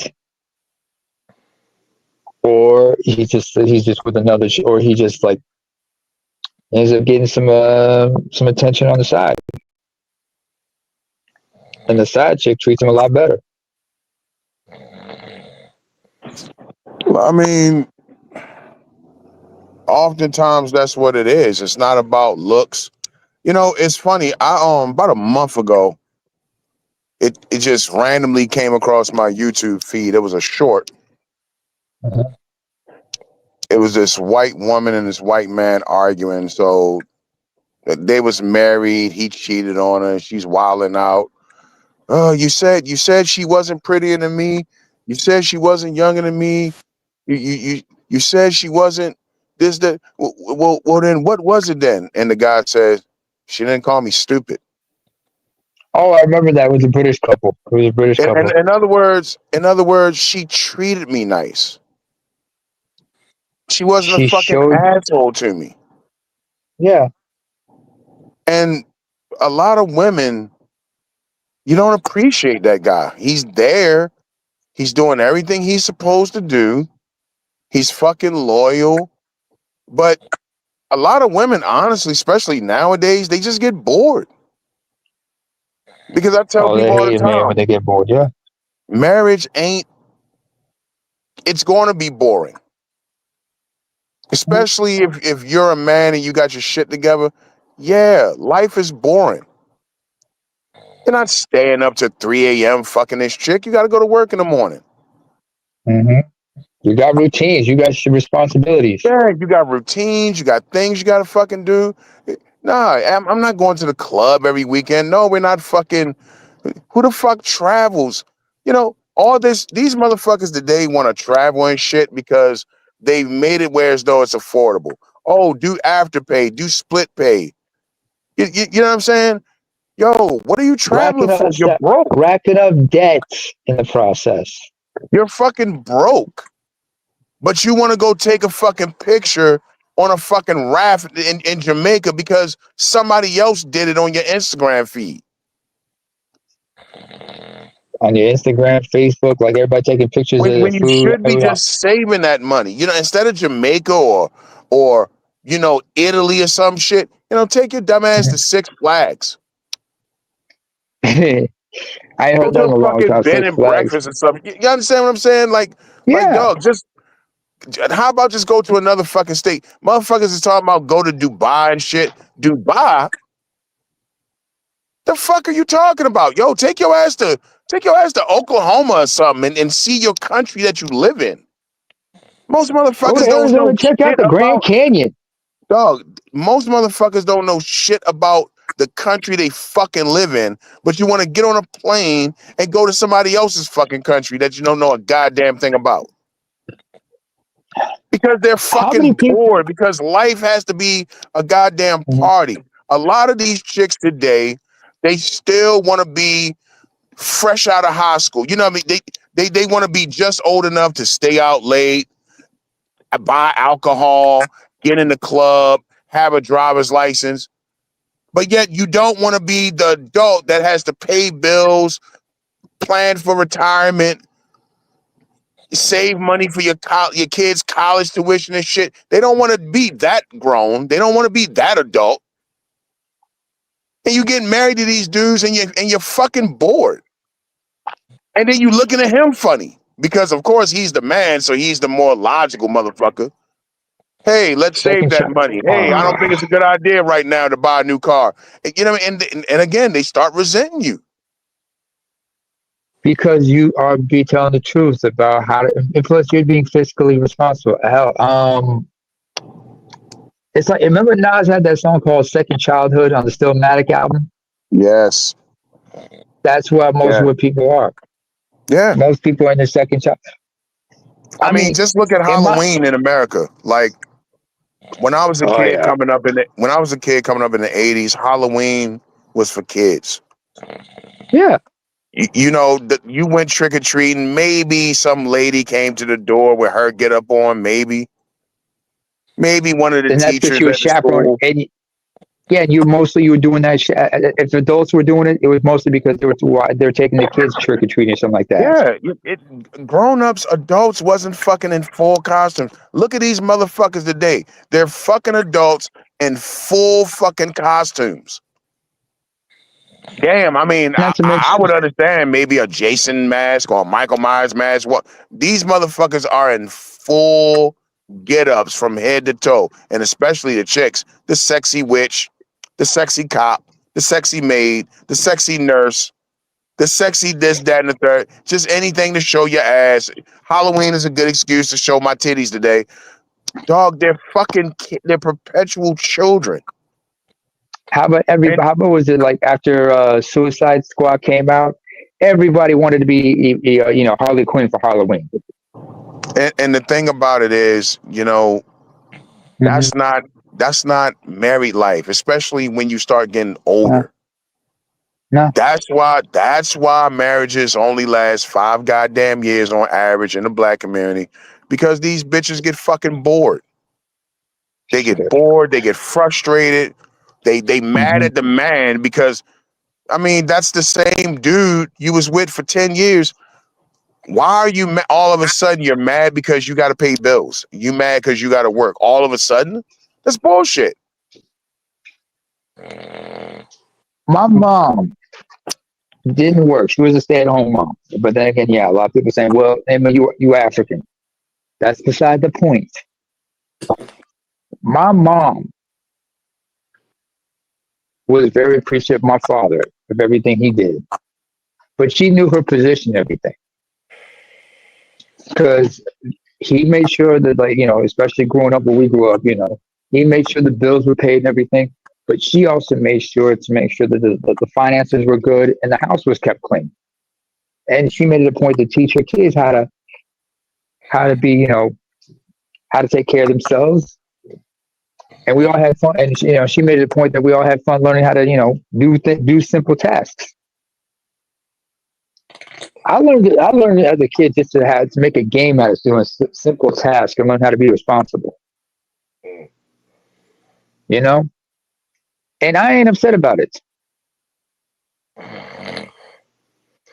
Oh yeah, I hear what you're saying. And Nino, in Cali, even worse. But people just want to chase that celebrity shit. I'm like, that's why I stopped watching TV a long time ago. Cut that shit out. Reality TV was just making me sick to my stomach. I got off social media because it fucked with my mental like that. Hell, They want to be fucking young 22-year-olds forever. Forever 21 is people shop at Forever 21 for a reason. Instead when of going you to realize JCPenney like adults. and when you realize that life ain't fucking fun no more, they don't want to be this. What they don't want to be married no more because it ain't fun no more. Like this is what life What's so fun is. about marriage? It's about responsibilities. Hell, women forget that, when a man marries a woman, he takes on new responsibilities. By the way, this whole Halloween thing. Let me take you back to like the show Fresh Prince of Bel-Air, ABM. Was it one episode where they had like the Halloween party and everything? Uncle Phil Yeah. wasn't wearing a costume. Uncle Phil was just wearing a suit. And somebody looked at him and said, "So, what are you supposed to be?" He said, "I'm comfortable, man. A superhero you never heard of." He understood what it was, but he was just not in the mood to be down with that shit. Uncle Phil knew how to have fun, but he also knew there was a time and a place for everything. Grown men understand, yeah, you got life is kicking your ass and you got priorities. We all got responsibilities. But that doesn't mean we can't have fun. We just know that there's a time and a place for everything. You know? Facts. And a lot of women don't think that way. Shit. And like I said, My because dad. Huh? Go ahead. go ahead, bud. Okay. What I wanted to say was like my dad used to meet up with some of his partners at a cafe, and they'd be like, having coffee, smoking cigarettes, and talking about things that were important to men. Like what's the politics and everything.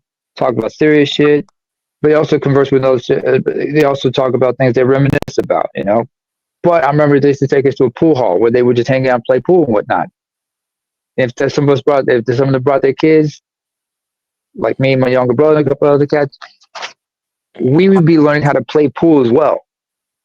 And so when we got older, we started hanging out in pool halls, just kicking in, talking shit, because this was a place for us to congregate and discuss stuff, but also just to hang out and just have fun. Either that, or we were at an arcade, or we were all at somebody's house just playing video games. Because we know how to have fun, but we also understand it's like how we hang out and how we do shit. Because there's times we need to find a place where we can decompress and get that shit out of our system, but also just so we can handle our shit like that. But also guys that come together to congregate and converse, and we have like these powwows and discuss like, hey, I'm having this situation. What do I do? It's not trivial shit. It's about constructive shit. But as you were saying, ABM. No, I was just saying, like, this is just a culture. Yeah. They don't want to act their fucking ages.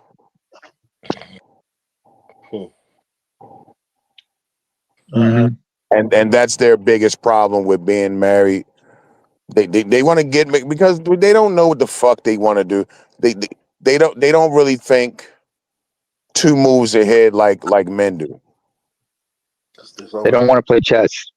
Once the novelty of the like once the kids start getting older and that baby cuteness then wore off, and now they're fucking teenagers and shit and damn near adults themselves, that's when women get tired of being married. Shit.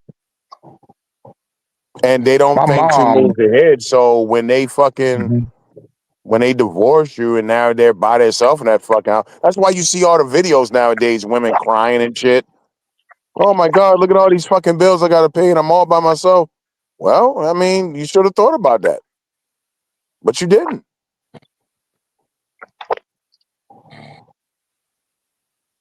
I saw this video like last week. It was this white woman, and she was talking about how she finally made the decision to divorce her husband, and she called an emergency meeting with the marriage counselor. And she told her husband in the counselor session that she wanted a divorce. And the guy didn't say anything. He just said, okay, let's just hurry up and finalize it. So the next day after the therapy session, because he slept on the couch, and she came downstairs because she wanted to talk to him, and he was playing a game. And she says, okay, so, well, what do you think about yesterday or whatever? And he was just like, nothing. I don't got anything to say. So the white woman is like, it's like, yeah, I figured he would like try at least one more time to save the marriage. And, he was just empty. He didn't give me anything. He was just so over it. And I'm like, wow, what a manipulative bitch. Because what she was mad about, what she was really mad about is he wasn't begging and groveling. Because he's already emotionally checked out. Yeah, just like she was emotionally checked out. He's done, Yeah, and he's she done. doesn't want it that way. She wants him to grab her because, like, it's like some kind of a drama or something like that. Bitch, this is Ego. reality, not reality TV. Ego. She Yeah. needs her ego fed, and he's not feeding it. He's fucking done. He's like, I wish you would have asked me sooner. You told the guy you're done, so now he's fucking done, and you got the nerve to want more from him. It's like wringing out a rag and you're squeezing it to the last goddamn drop, You or like can't have it squeezing an both ways. orange. You know what I'm saying? Like, dog, the juice is Yeah. gone, and you did it. Shit. Why do you think BB King saying the thrill is gone? And now you got the nerve to get mad because he don't got no feedback for you. Nah, get the fuck out of his face and let him play the fucking game, because that game is all he got left. Leave him be. What I mean, first of all, why did he even stay? Why did he sleep on the couch? He should have left. He should have stayed at somebody else's house just to make sure that shit didn't get ugly. Well, technically, that's still his fucking house. He don't have to go no fucking where. No, but she's gonna want to call cops on him, some shit like just to get leverage on the divorce. So the thing is Yeah, like man. you should live in like I'm thinking like you want a divorce. All right, hang on, let me just call my lawyer. We get your lawyers. We get this shit sorted out expediently. These chicks, man, they gonna fucking regret shitting on men, man. Shit. You know who was grateful for his divorce? Dave Justice. As fucked up as the proceedings were, because remember he got service papers while he was in the dugout during a regular season Yeah, game. hell yeah. He got served at the game. Yeah. In the dugout.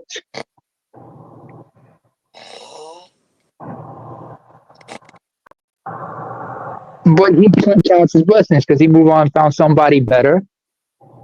And he's happy. He got kids and everything. I mean, he never won he never got a World Series ring, but he had a great career. Had a Meanwhile, great career either way. meanwhile, she's bitching about child support.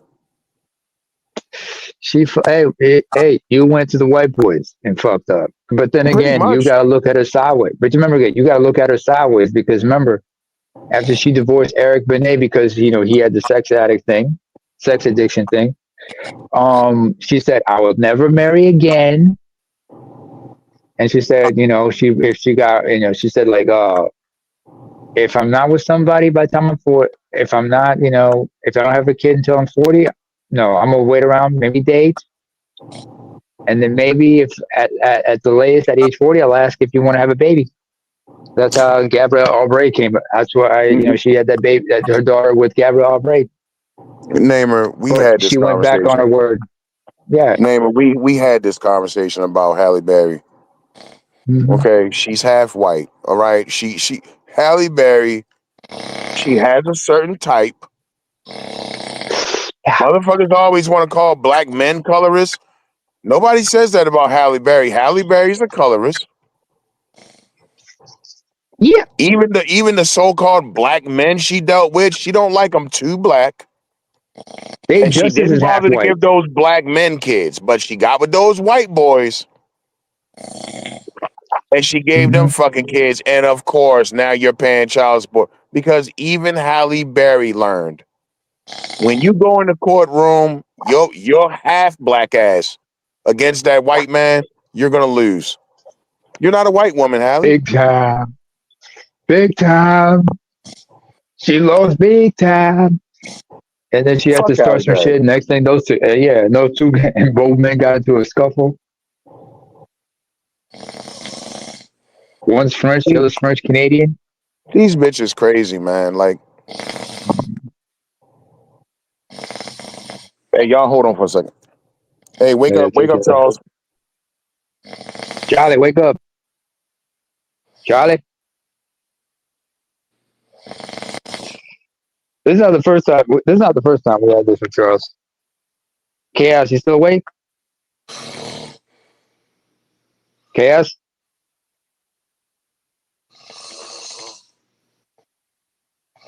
Charles.